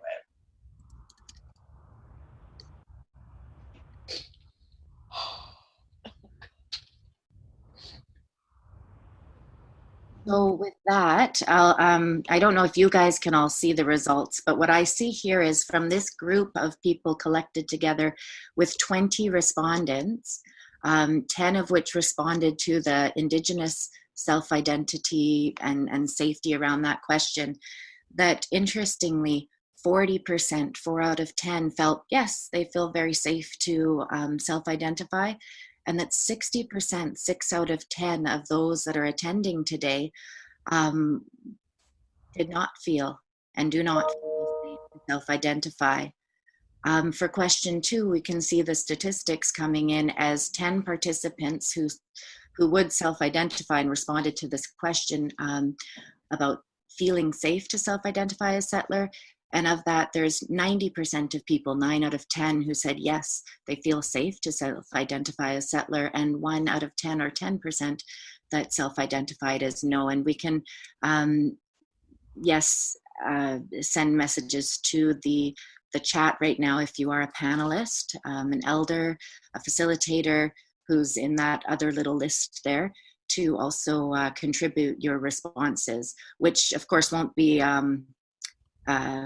this poll here. You can see it's actually anonymous. We don't know who said what from the attendees, the 20 who participated out of 30.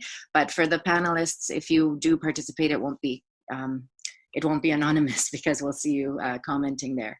But it does lead to discussion. I'd like to invite, there were 2 more people who had their hands up. One was Joan Humphreys, who is from UVic, and Susan Duncan, if you wish to say some words as well, your hand was up. So I'm going to unmute you, Joan. Go ahead. Okay, thank you, Christina. And thank you so much to everyone this morning. Oh, just turned back off again. Sorry, going to ask to unmute you again there, Joan. Is that working now? Yes, we can hear you now. Go ahead, Okay, Joan. excellent. Okay, thank you so much, Christina, and thank you very much, everyone, this morning for all your words. And especially Elaine, thank you very much for all that you spoke about this morning. Very, very inspirational presentation, and very authentic, and it was just really wonderful to hear you. So thank you so much. My question was really, it's kind of a tough one probably to summarize, but do you have any, words of wisdom for nurse educators as we try to lead students through their nursing education with heightened sensitivity and awareness and ability to provide care in the way that we all hope will happen?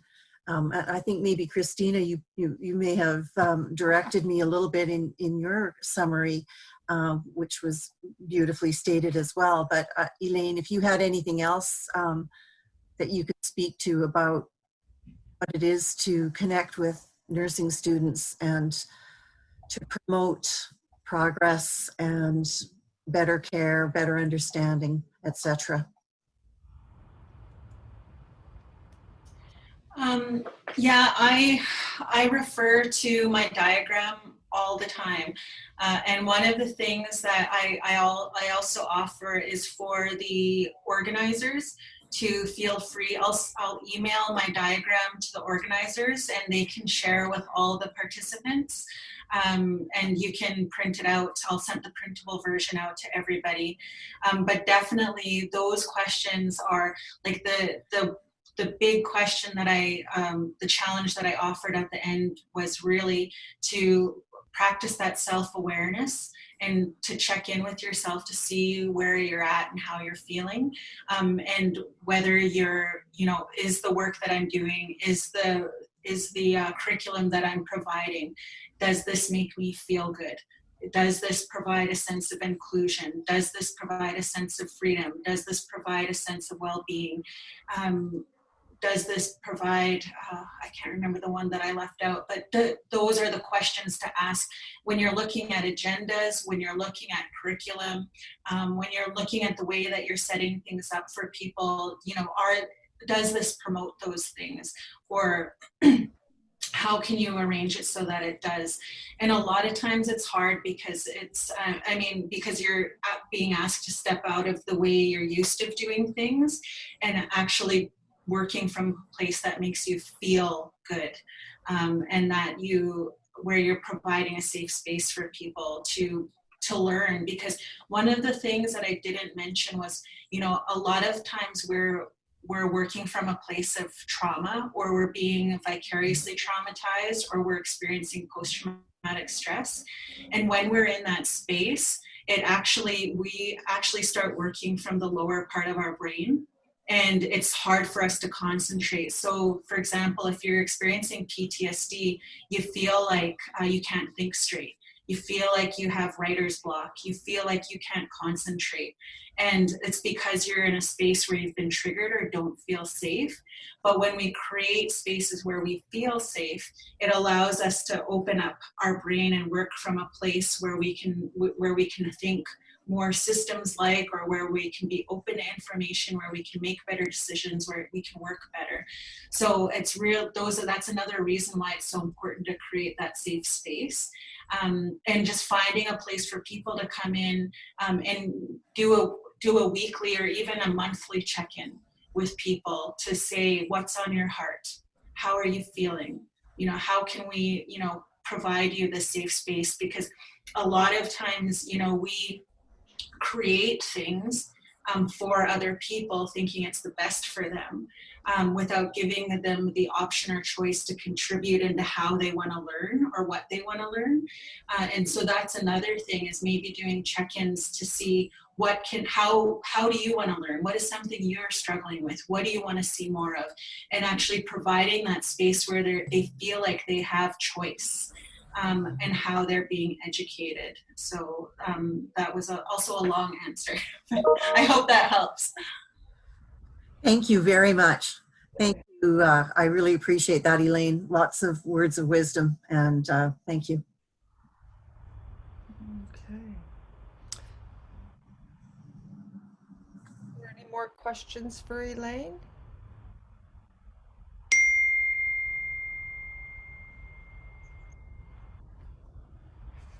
I see Madeline has her hand up there, and Lorraine McLeod as well. Perhaps Madeline, you should go right ahead. Allow me, I'll unmute you right now, Madeline. Tina. Thank you. Thank you. Yes, thank you very much, Elaine, for that splendid presentation. So many things you said made me think of how our cultures are so related as Indigenous people. For instance, in Cree, we call insects manitsusak, little great spirits, and we call the great spirit manitu. And your story about the fly talking into the bear's ear reminded me of that connection. We are inextricably tied to the Creator, to the Great Spirit, even if we think of ourselves as insects, as the lowliest of the low. We are little great spirits. I do have a question about, and it's around inclusivity. Your beautiful concentric circle of chiefs. And I was wondering if, for instance, the LGBTQ community would find themselves reflected in that circle, because we're always so fixated on the generic man, woman, child, and elder. And I know in the circles I've been in, and there have been many in my lifetime, recently there's a real cry from the youth to pay attention to that part of their reality.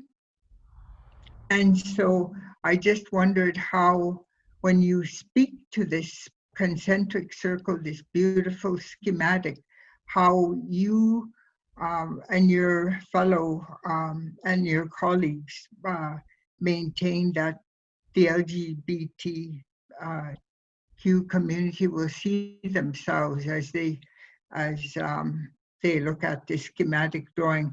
And I'm drawing your attention to this only because I know they're very strongly pushing, trying to insert themselves into the ongoing dialogue, the ongoing creation of our stories. And because I know quite a few who are gender fluid and in fact undergoing therapies to be the gender they are feeling they are. And I also just wanted to read a little clip here from Viktor E. Frankl's book that I mentioned in my introductory comments. The book is Man's Search for Meaning. And he writes right at the beginning when he does his own preface, he says, happiness must happen, and the same holds for success. You have to let it happen by not caring about it. Then you will see that in the long run, I say, success will follow you precisely because you had forgotten to think about it. I think that speaks to your approach, Elaine. You aren't doing this for success. You are doing this for a bigger goal, and that is to make sure that you have, I guess, contributed as much as you can to our well-being and our health, and I hold my hands up to you for that approach. Thank you. I wanted to just start off by this diagram. We created this as part of our comprehensive community plan for the Penticton Indian Band when we did this work. The concept of Anaw Kinwich was brought forward by Dr. Jeanette Armstrong, who was one of the founders of the Anaukin Center in Penticton, BC, and she went and did her thesis in Germany. And so if you search Dr. Jeanette Armstrong up online, you'll find her thesis, and a lot of my teachings came from her, and I actually took her course. So I wanted to acknowledge Dr. Jeanette Armstrong for the Anaw Kinwich process and bringing that to people. The other thing she also said was knowledge is no good if you don't share it, and that people will see themselves in this process and connect with it in certain ways, and however it resonates with you, you can take this example and implement it or take pieces of it to help you with your work. And so it doesn't belong to anybody. It doesn't belong to any individual. This is knowledge to share and use in whatever way that makes sense to you. The one thing now that you brought that up, there's so much sharing. The actual 4 food chief story and teachings is a day-long process to tell that story and those teachings. And the actual Anaw Kinwich process is a 4-day decision-making process. That's how long it takes, and there's so much to cover. So I do my best to cover as much as I can, but there was a piece that I didn't talk about. And if you look on the diagram, you'll see that I have elder under Chief Black Bear, women under Chief Bitterroot, youth under Chief Saskatoonberry, and men under Action. And one of the teachings that we talk about is that they are connected to Chief Bitterroot and relationship perspective. Youth is connected to Chief Saskatoon and innovation perspective. Men is connected to Chief Spring Salmon and action perspective. And elder is connected to tradition and Chief Black Bear. And what the teaching is around that is that you don't have to be a woman to be in the relationship perspective. You don't have to be a man to be in the action perspective. You don't have to be a youth to be in the innovation perspective. You don't have to be an elder to be in the tradition perspective. What this provides is a space to recognize that we are all individuals with purpose who have a specific perspective type. And so that to feel safe, if you're an action person, to be in the relationship group. If you're an innovation person, or if you're a youth, to feel safe to sit in the tradition group, because those are just connected to those spaces, to acknowledge that these are some of sectors that we have within our communities, but that we don't necessarily have to fit into something that like a title or a label. And so it's really looking at ways to include people in a way that helps them step into who they are as part of their purpose. And so that was the teaching around that, and to providing safe space. So we did women and girls sessions last year, but we called it community sessions because we wanted all individuals to feel safe to come to this circle. And we felt that when we started with ceremony and protocols, that provides the safety for all individuals to come to that space to be who they are, and to contribute in a way that feels good to them. So that's, so far it's been beautiful to witness that, where people come in, you know, because it's also a space, you know, when you go into a group, people often come in with a label for themselves, but then realize that, you know, it's the perspective piece, that if we really want to get the full picture of everybody to work together, that it's the perspective and the experience piece that we're talking about, and how we're going to make those decisions and how we naturally are. And so I hope that helps. I hope that makes sense. Thank you, it does. And give my regards to Jeanette. We go back a long way. Okay. Any more questions? Lisa, it looks like we have one more hand raised, Lorraine McLeod. If you'd like to speak there, I've just allowed you the microphone. Handed you the microphone for a few moments.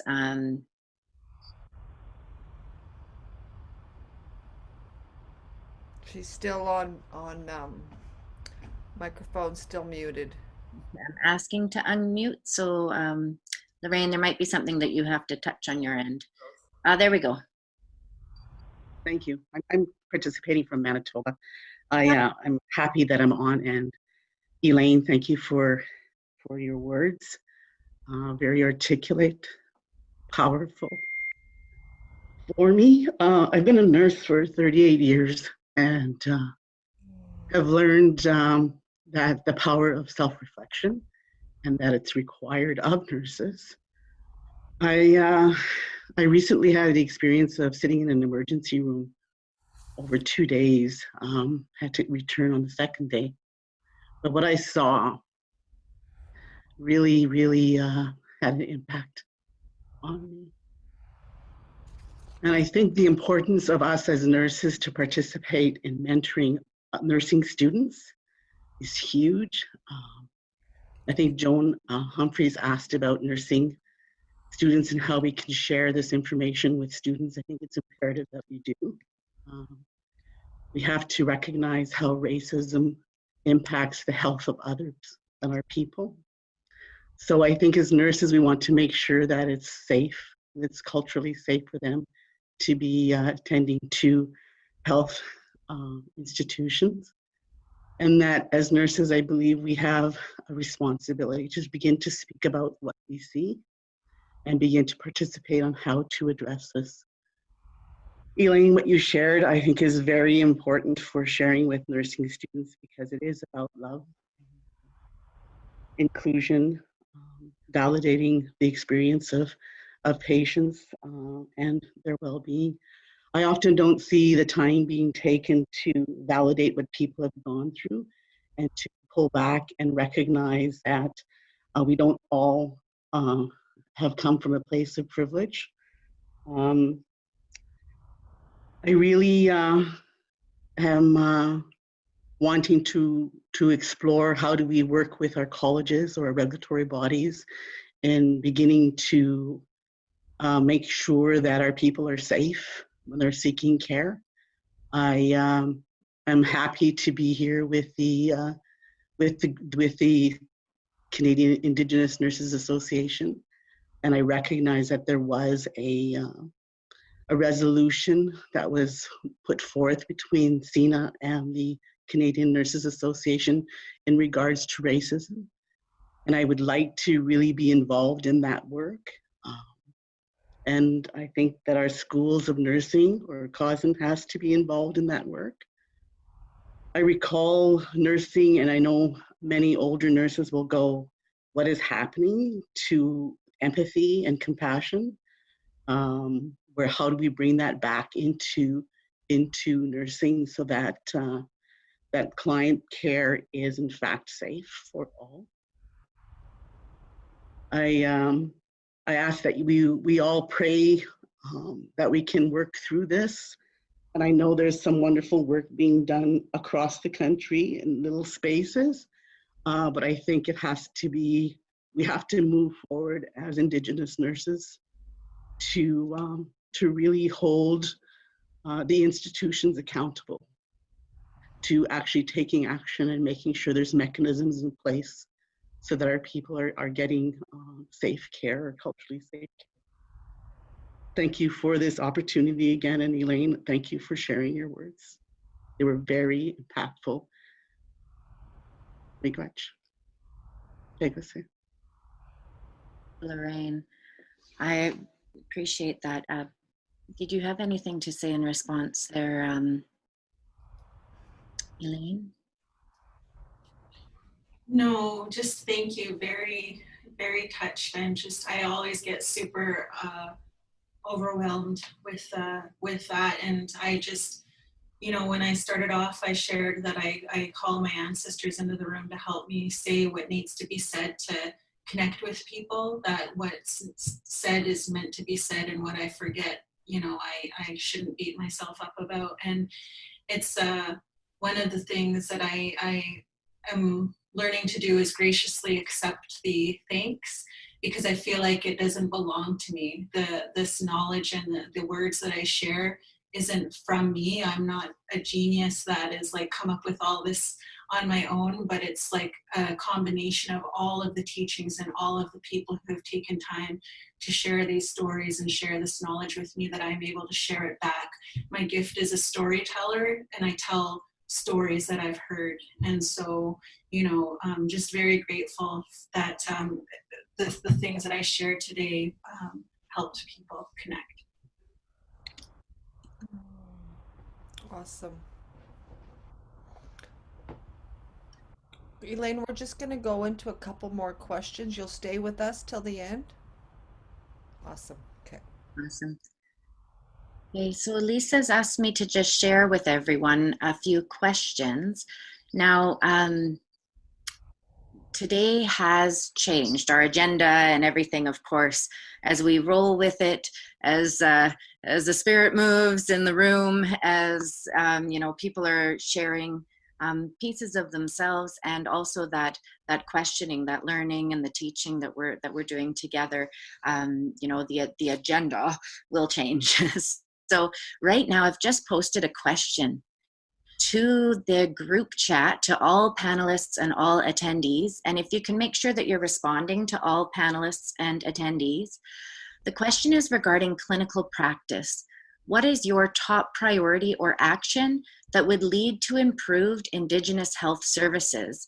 And so because we are a little short on time for each person to speak, I would ask that right now everyone take just a minute or two to share in the chat, which will be recorded and available also afterwards on the entire session. The entire webinar session is being recorded by Kim at NNPBC and will be shared to their website as well as to Lisa's website, probably in the next 2 weeks once it's all worked out. So again, thanks to everyone for that discussion. And I'd ask right now that you draw your attention towards the chat room and take a stretch, as well as Elaine had said, because we've gone on another hour. Now's a good time to stretch and look and then really just think for a moment. And while people are thinking about that question, maybe this was the clinical lead that Rose was just going to maybe open up with the introduction, a few words about who she is, and Yes, Rose, we might invite you to introduce yourself and the clinical practice sort of breakout circle learning theme that we were going to do initially. Sure. So we to Hawaii tip Rose Mamakan sweats la as weekutmin tis ukt aus just ahwin tit loops to Sahwatam Namum twin. So greetings, it's good to virtually see you all. My name's Rose Melnick and I'm Stuk-Ausm, so I'm from the Sahwatam Nation and I'm calling in from Sahwatamulu and to Kamloops to Sahwatam here. And so I'm currently a registered nurse and I work with Interior Health's Aboriginal Health Program and working towards completing my Master of Nursing. And I do want to take a moment to call my ancestors into the room and to acknowledge those that have been here before, and not just my ancestors, but really the wisdom in the room today, the Indigenous nurses that have paved the way, and to acknowledge the gifts that we all bring to the room today, because I do think this is a collective effort. And so really when we're thinking about Indigenous nursing practice, we've heard about all of, as Indigenous nurses, the teachings that we carry with each other, the teachings that come from our ancestors, from our communities. We know, what is good practice and what is not good practice. And we know that the healthcare system and how our people access that system is really fundamentally impacted by interpersonal, organizational, and systemic racism. And so when we think about Indigenous nursing practice and some of those top priority practices, there's many different streams that we could be focusing on, as I've heard folks talk about today, regulatory bodies, provincial systems, nationally, but thinking about your own clinical area of focus when we think about what some of those actions would look like. I really want to open up to, one, the Indigenous nurses that are on the line, but also to those who are allies, to think about how they too can help support and elevate some of those priority actions. So I'll pause there, and really happy to be part of the conversation and really here to listen today. Kuks-chacham. Thank you, Rose. Did you poll the clinical practice question? Yes. So we've got the question, it's there in the chat because it was a chat rather than a poll question. So I can see that we're getting a lot of feedback here, which is great, regarding clinical practice. What is your top priority or action that would lead to improved Indigenous health services? We've got a note here from Angela Wolf. Discuss with students in the undergraduate leadership course. I teach about cultural safety, and as Elaine states, it starts with I. How do I want to show up? Nicole, thank you so much. Nicole Wickshort has said, keep focusing on health and wellness within palliative care, a journey to the ancestors. Keith King has shared, I think that an increased presence of Indigenous peoples at all levels of the health system would improve care for all of us. And I'm not sure the number here, the 552211713, I'm not sure if that's June or another attendee, but this person shared with the panelists, it is important to use respectful inquiry to know the community history, elders, and what we as nurses need to know in working in communities and listening to what we learn through this. That's amazing and really draws a thread through how all of this is related for sure. Sheila Marantet, I think, has said equal and fair treatment to all. All healthcare professionals need to be held accountable for their actions. As a professional, there must be a standard of care and behavior with no exceptions. Colleen Maycutt has said ensuring Indigenous knowledge is not hijacked by nursing education institutions, by settlers, in attempt to check the box of TRC. We must shift to an upstream ally approach, focusing on what is important for Indigenous peoples. And the other participation that's happening here, Joan speaking to maintaining the profile regarding the topic of systemic racism and ongoing education and dialogue about the history, which is critical to moving forward. And speaking to that silence piece again. Christina Tsuil Menak has said self-identity, knowledge, and awareness, meeting patients and staff where they are, at respect for an open mind. Emma DeWitt has said Indigenous people developing and creating policies that affect Indigenous people, individual work, and community consultation. And I'll stop there with reading out each one. I do know that Kim is recording the chat, and I will definitely definitely be putting all of this feedback together in a summary document for Lisa. So we can move because of the time. Please continue if you have any more responses to that question about clinical practice. Please continue to engage. And we'll move now to a special question that we had come up with for education. And our facilitator for education when we were going to do the breakout groups is Leanne Kelly, who is currently in Ladysmith, but at the University of Victoria in nursing. And I would invite you, Leanne.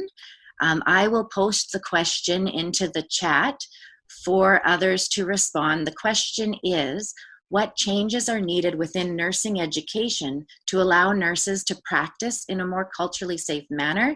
Some of this may have already been addressed in the previous question, but Leanne, I would invite you to introduce yourself as well as that sort of thematic area around nursing education and Indigenous health nursing. Good morning, almost afternoon, everyone. I'm honored to be part of the great gathering of good minds and voices and spirits here this morning. My name's Leanne Poitras Kelly, and I'm originally from Saskatchewan. I'm Cree Métis, and I'm currently living on the Coast Salish territory, particularly the Staninas First Nations in the central Vancouver Island. And so really, I really just want to invite you to sit and think about all that we've heard. I mean, the wisdom that has been offered here this morning is really overwhelming, and it's settling. If anything, I take from thinking about education is how we create space and time to absorb and acquire and convert that thinking into this energy of our bodies. The embodiment of the things that Elaine has shared, that Madeline has shared, that Evelyn started us off with, Rose and June. I mean, all of these contributors have are steering us in the right way. And so from an education point of view, thinking about how to embody them ourselves and how to create that opportunity for students to embody this learning. It isn't easy because our institutions aren't created or set up to create space for these voices. One thing I was thinking about as I was listening to the emotion of the participants is how rare it is that we have these safe spaces to come together and hear our own stories told. And it's great that we have this safe bubble, but this should not be the only place that we have these opportunities to hear these voices.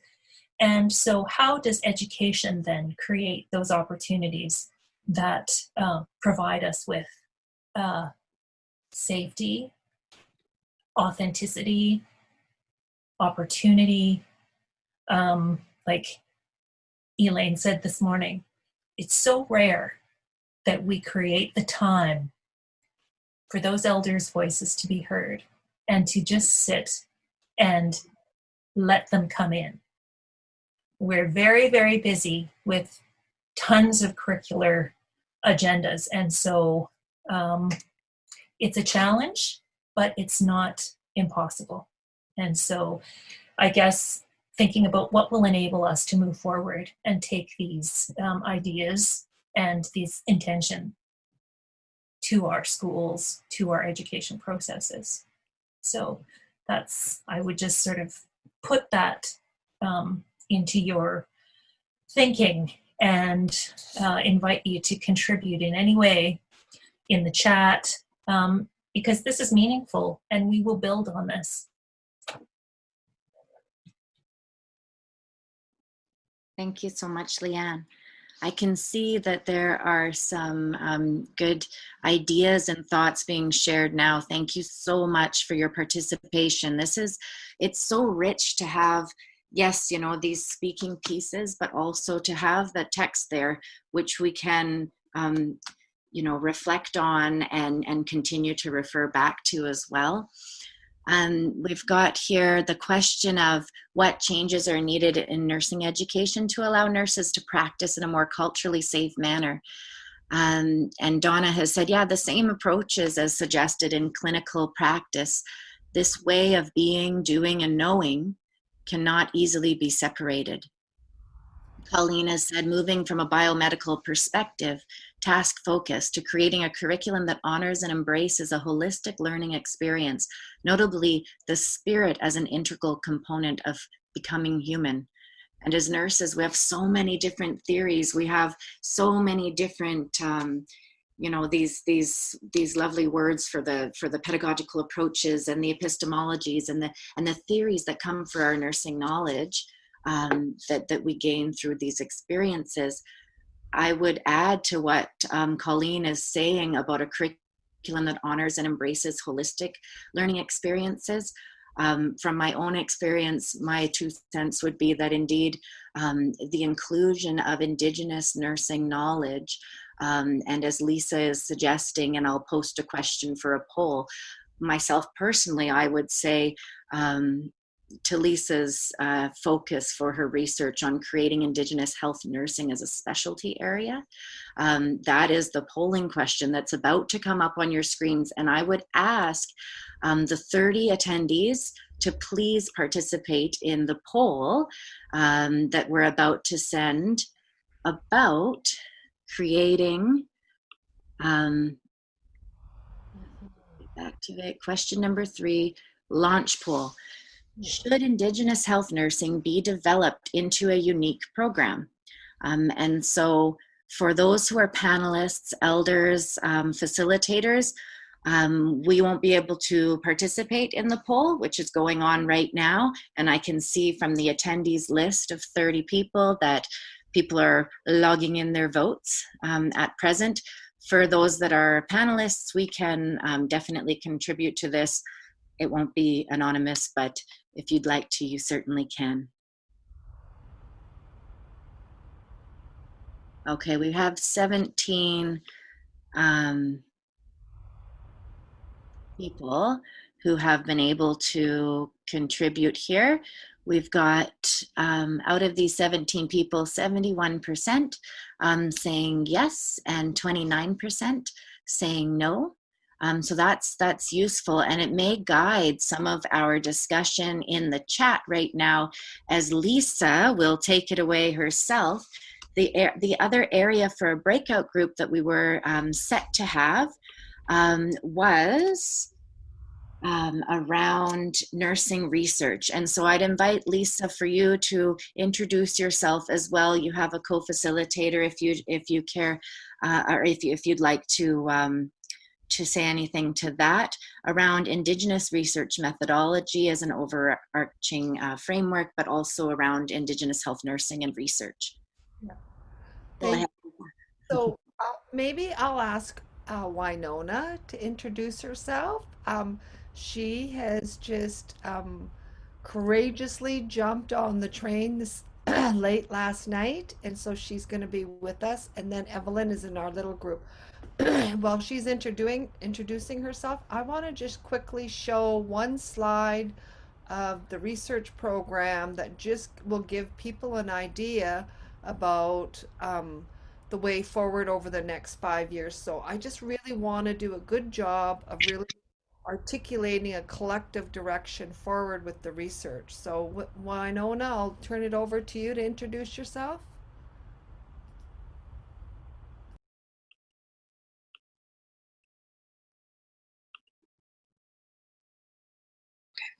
Can everyone hear me? Yes. Okay. Hello, my name is Wyona Cahoose, and I'm from Anaheim Lake, BC, which is near Bella Coola, and I am Chilcotin and Carrier descent, and I moved all the way to Kamloops to go to school at TRU here. And I'm a little bit of a nervous speaker, sorry. But yeah, what you guys are doing is amazing, and like hearing Elaine speak brings out a lot of memories of my own growing up. I had to move 12 times to graduate because there was no high school in my community. So I had to move to Kamloops, and I've lived with like 12 times. I've moved with many people, and I always felt like I was not a part of their family, and I was just like kind of joining in. So I was always looking for love in some sense too. So I was a bit of a lost soul. But I've met so many people on my journey. I've traveled to different reserves as well. And there's so much about our people that we need to bring into the world. And like, I feel like we really need to, how do you say? When I was in class before and they're talking about residential school, a lot of my cohort were not sure about it. They were like, residential school, what do you mean? And it's like, I was sitting in a class and the teacher's like, well, they had First Nations people in these schools taken away from their families, and people were just like, what do you mean? And some people were like, oh, well, I went to Catholic school. And I just felt like a little bit alone in that class when they brought it up. And I felt like they should make a course about residential school. Like First Peoples, Lisa Cook made a course in TRU. And when I was in her course, I felt a lot more connected in a way because she went over the history of what happened to her people, and especially I learned about out west where I'm from in the Bella Coola Anaheim Lake area, and it was just so nice to like have an idea of how this all happened, how it all became, and why we're so angry and we have like so much emotions. But what Elaine said, that we're quiet about things, I really felt that because I always just do what I gotta do, and I don't really want to talk about my feelings or anything. It's just kind of, you just want to keep going. And I'm just really glad to see this is in play right now, and that we're moving forward. We're actually going to make it into something, and it's step by step, but that's what you got to do. And if you could go back to you, Lisa.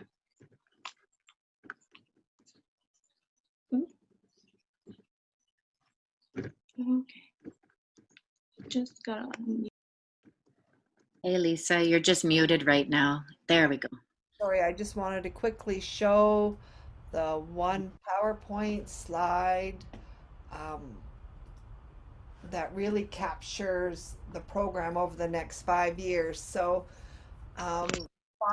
five-year research program looking at, and this is why I'm seeking so much input, is because in the original proposal, I proposed that we would re-look at our scope of practice and contribute to the development of Indigenous health nursing scope of practice. I think that's too big in hindsight, so I'm just trying to start back up a little bit, start small, and again, just really rooted in here.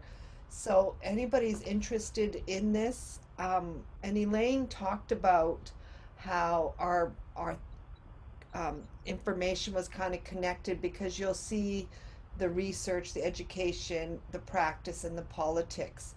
I don't think we can address each one of these in isolation, as we've all sort of reiterated. They're all intimately connected. But I do believe this is the foundation, that it's rights-based, it's strength-based, it's ceremony-based, and it's rooted in community and creating these safe places for people to have these discourses. Because the level, did I just lose people? Stop sharing. You're Did I good. stop now? Okay. So one of the biggest things that I kind of needed to hear from anybody was that the idea about the vision for Indigenous health nursing, about being a specialty program, maybe it's a parallel program. I always like to use that model because I was successful in it, similar to Elaine's story and others, is I never graduated high school. I quit in grade 9. So I did the laddering course. So I became a healthcare aide or a homemaker at first back in those days. I worked as a homemaker. Then I went into healthcare aid program. Then I went and did an LPN program. And then I did an RN program, then a BSCN. And I just kept working my way all the way through it. And so, in alignment, I think nursing gave me the words. I always knew I was going to be a nurse, but I think the nursing gave me an avenue, that holistic thing that I was looking for to validate who I was. However, my further research with the 4 women that have been involved with the work that I'm doing, Madeline and Evelyn, those layers were just so, I engaged in my PhD research, and alongside of that was this healing journey. So again, I really appreciated reading your book, Elaine, because it gave me a little bit of confidence, because I've been a little bit sensitive about sharing that trauma. And my daughter said to me, "Why don't you ever introduce yourself like that?" And I said, because I'm worried how our nursing institute might see me as wounded or vulnerable. And so it's constantly, one thing I also appreciate is that our healing is never ending. And so it's a constant ongoing cycle with that. So with that, I don't want to take up any more time, but I also recognize I didn't give Faye an opportunity to, and Rose, the last comments or the last anything if you want to contribute. Or Faye, and then Evelyn and Rose before I want to gift Elaine with a little gift virtually. We have a question about leadership also. Okay, if you want to Yeah, put so that in. Faye, if you would, as someone who had agreed to share with us in the process of the breakout group around nursing education and recognizing your amazing support role at Camosun for Indigenous nursing students, if you could share a few words and thoughts, much appreciated. Nate, Wai Hitslasens. My English name is Faye Martin. I'm from Gitxsan territory, from the House of Daumuch Fireweed clan. Born beneath an incredibly beautiful mountain, small village at the confluence of the Skeena and the Bulkley rivers. I am currently located in Lekwungen territory and have been here for many years, and feel absolute immense gratitude to the local people, the young, the old, families, community members who have trained me how to walk in this land.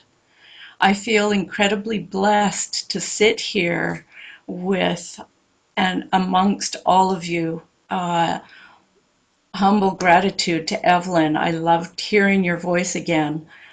June, Madeline. I feel like we are sitting in a land of gold at the moment, and this is Elaine. I have no words to express the gratitude for your story, for your heart, for your love, for your wisdom.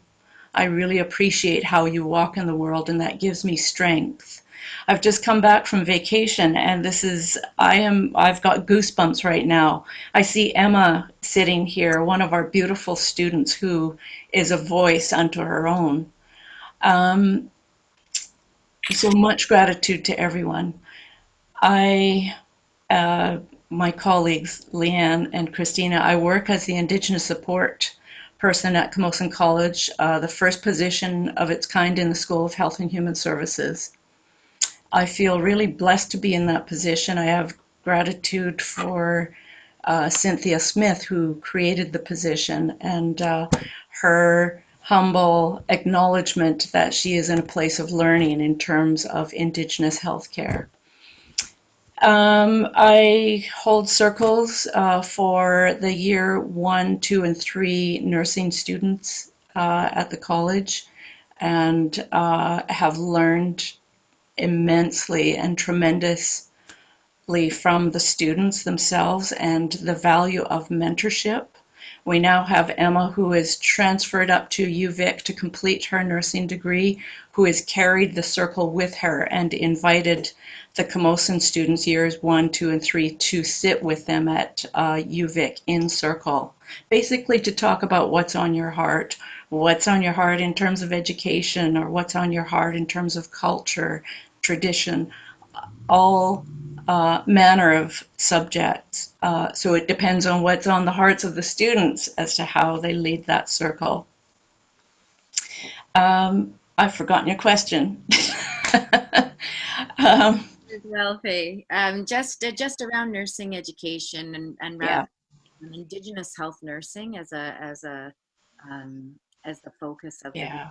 here. Just if you had any other thoughts to contribute, because I know in your Yeah. practice you very much so contribute. Yeah. And just, yeah, if there's anything else. Well, I feel really strongly that we have a section or a place where Indigenous students can speak what's on their heart. That is the most safe place, it appears to me, based on my experience with students. And then, of course, to hold circle with non-Indigenous students as well. I think the Indigenous students are asked too much in classes sometimes to speak to what the faculty members should be able to convey to students. I feel strongly that we should have an Indigenous nursing program for that very reason. And also my experience in New Zealand with the Maori nursing programs, they had Indigenous programs, but they invited non-Indigenous students to, they welcomed them into the program as well. But the vast majority of students were Maori. I think that's all I have to offer. I feel just so blessed to have heard all of these stories. Everything is so relevant to the education of healthcare practitioners. I hear my 82-year-old mother compare the health centers in villages, in towns outside of our village. She compares it. She said, why should I be so astonished at the good care I get over here, but not the good care over here? Why should it should be the same.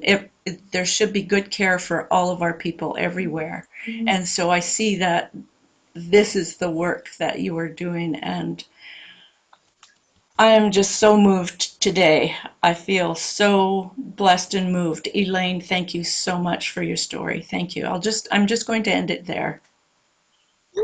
Got me out. Thank you. Lisa?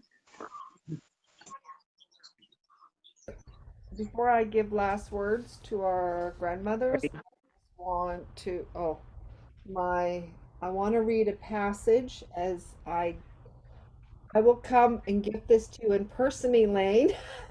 But what I've got in here is a Cookham scarf. I don't think you're a Cookham yet, but in anticipation. Some beautiful earrings here that were made by Minnie Kenora's daughter, Charisse Napus, and also some homemade tea brew by June Hill. June Kelly from Uphill Lonkin. So she does her own traditional teas. So with that, I do want to read this. It sticks with me. And it's a statement in Elaine's book, and I believe this, I think we all do here. I believe that as our people continue to call their spirits back and see the beauty in themselves, the sickness we see in our communities will start to disappear. Hi. And with that, I will give Evelyn and Madeline any last words if they'd like to send us off in a good way. Whew.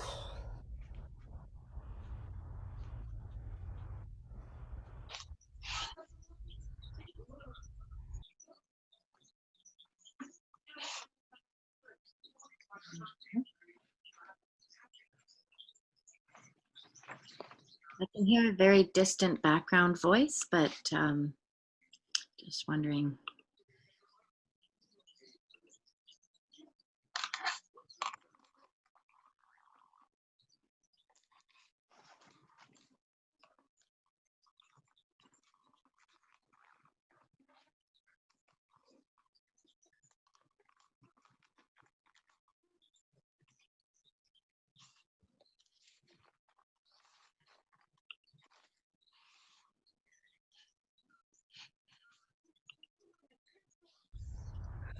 Okay, I was just looking to see if Madeline or Evelyn would give final thoughts before we close off the Zoom. There we go.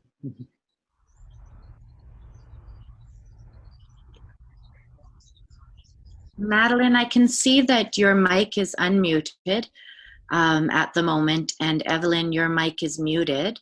Either one of you that can sort of pick up the mic would be appreciated. Madeline, I'm not sure if you're speaking right now, but we can't quite hear you. Unmuted. Oh, Hear me? Yes, now we can hear you, Madeline.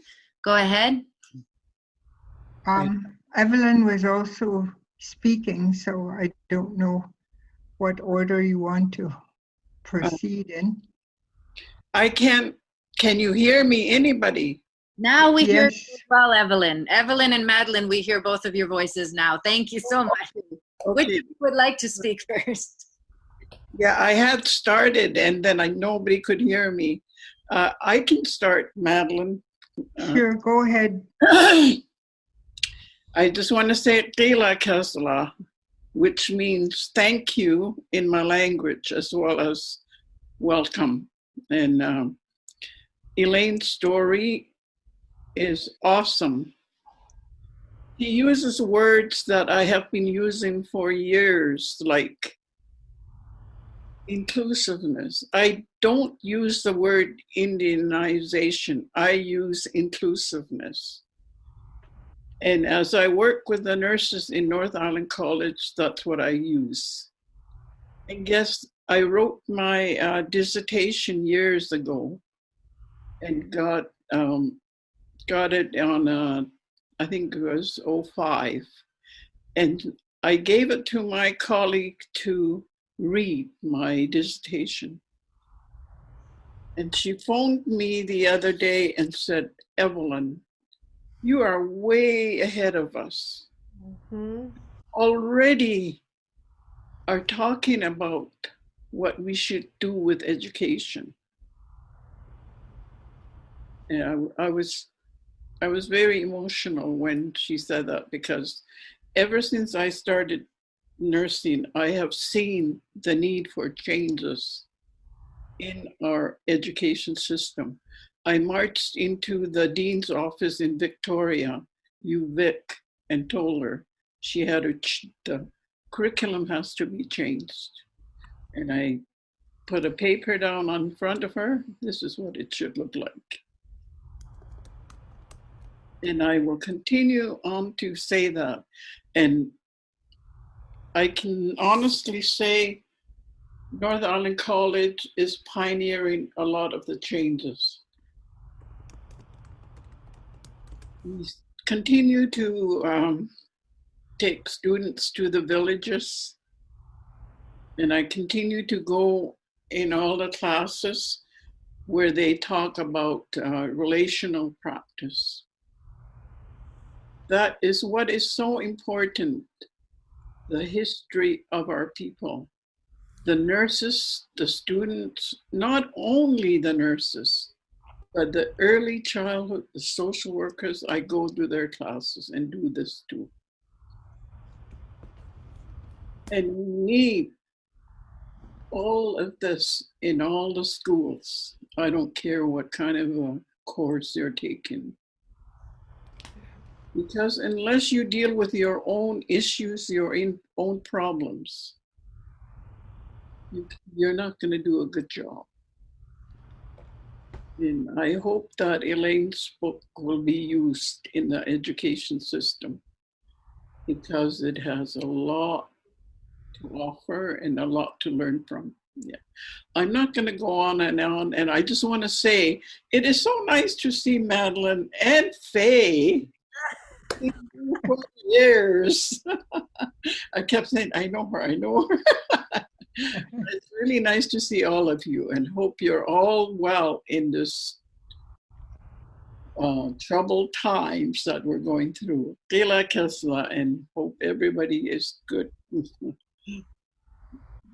Hi, thank you, Evelyn. And last but not least, Madeline. I am so very grateful to have spent this time with all of you. I'll close the way the old ones would close. Gedeak, we call them, the ancient ones. This is how they would always end their talks. And that we can't translate our languages, we just version them into English. And so how I would version that statement would be, I have said my piece. I have made my peace. I thank you all for giving me so much airtime. It's been a great morning for me. No, thank you very much. Now, June. I see June is still on. June, I'm sorry. I thought you had signed off. Final thoughts, June Shackley. Are you still with us?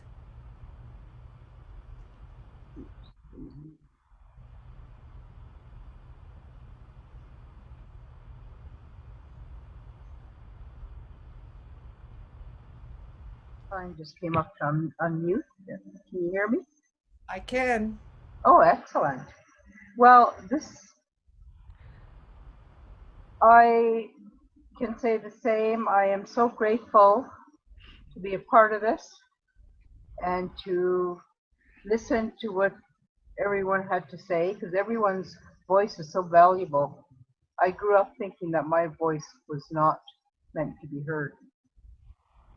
And Elaine, you're such an inspiration. And as you spoke, a lot of things come up. You know, like I was, like my parents were residential school, and I ended up with my grandparents, which was an absolute blessing for me. And I thank them constantly, because I don't know where I would be today if I didn't have that. And Lisa, to be able to pull something like this together is immense. To apply for funding to do it is a huge challenge, I know. And Christine for also getting us all together like this. It's really a blessing. And as much as we're trying to teach in the schools, I find that when they do the computer thing, you know, for Indigenous studies, people are helping each other just to get the pass and get out of there. And I don't know, I doubt that they're learning very much from that. Because I know when I did the little test, I failed it, 5 times, multiple choice. And I thought, what the hell are they talking about here, you know? And so I think we need speakers like all you ladies to get up and speak directly to the students. And I think it'll hit home stronger, because our voices are so valuable. And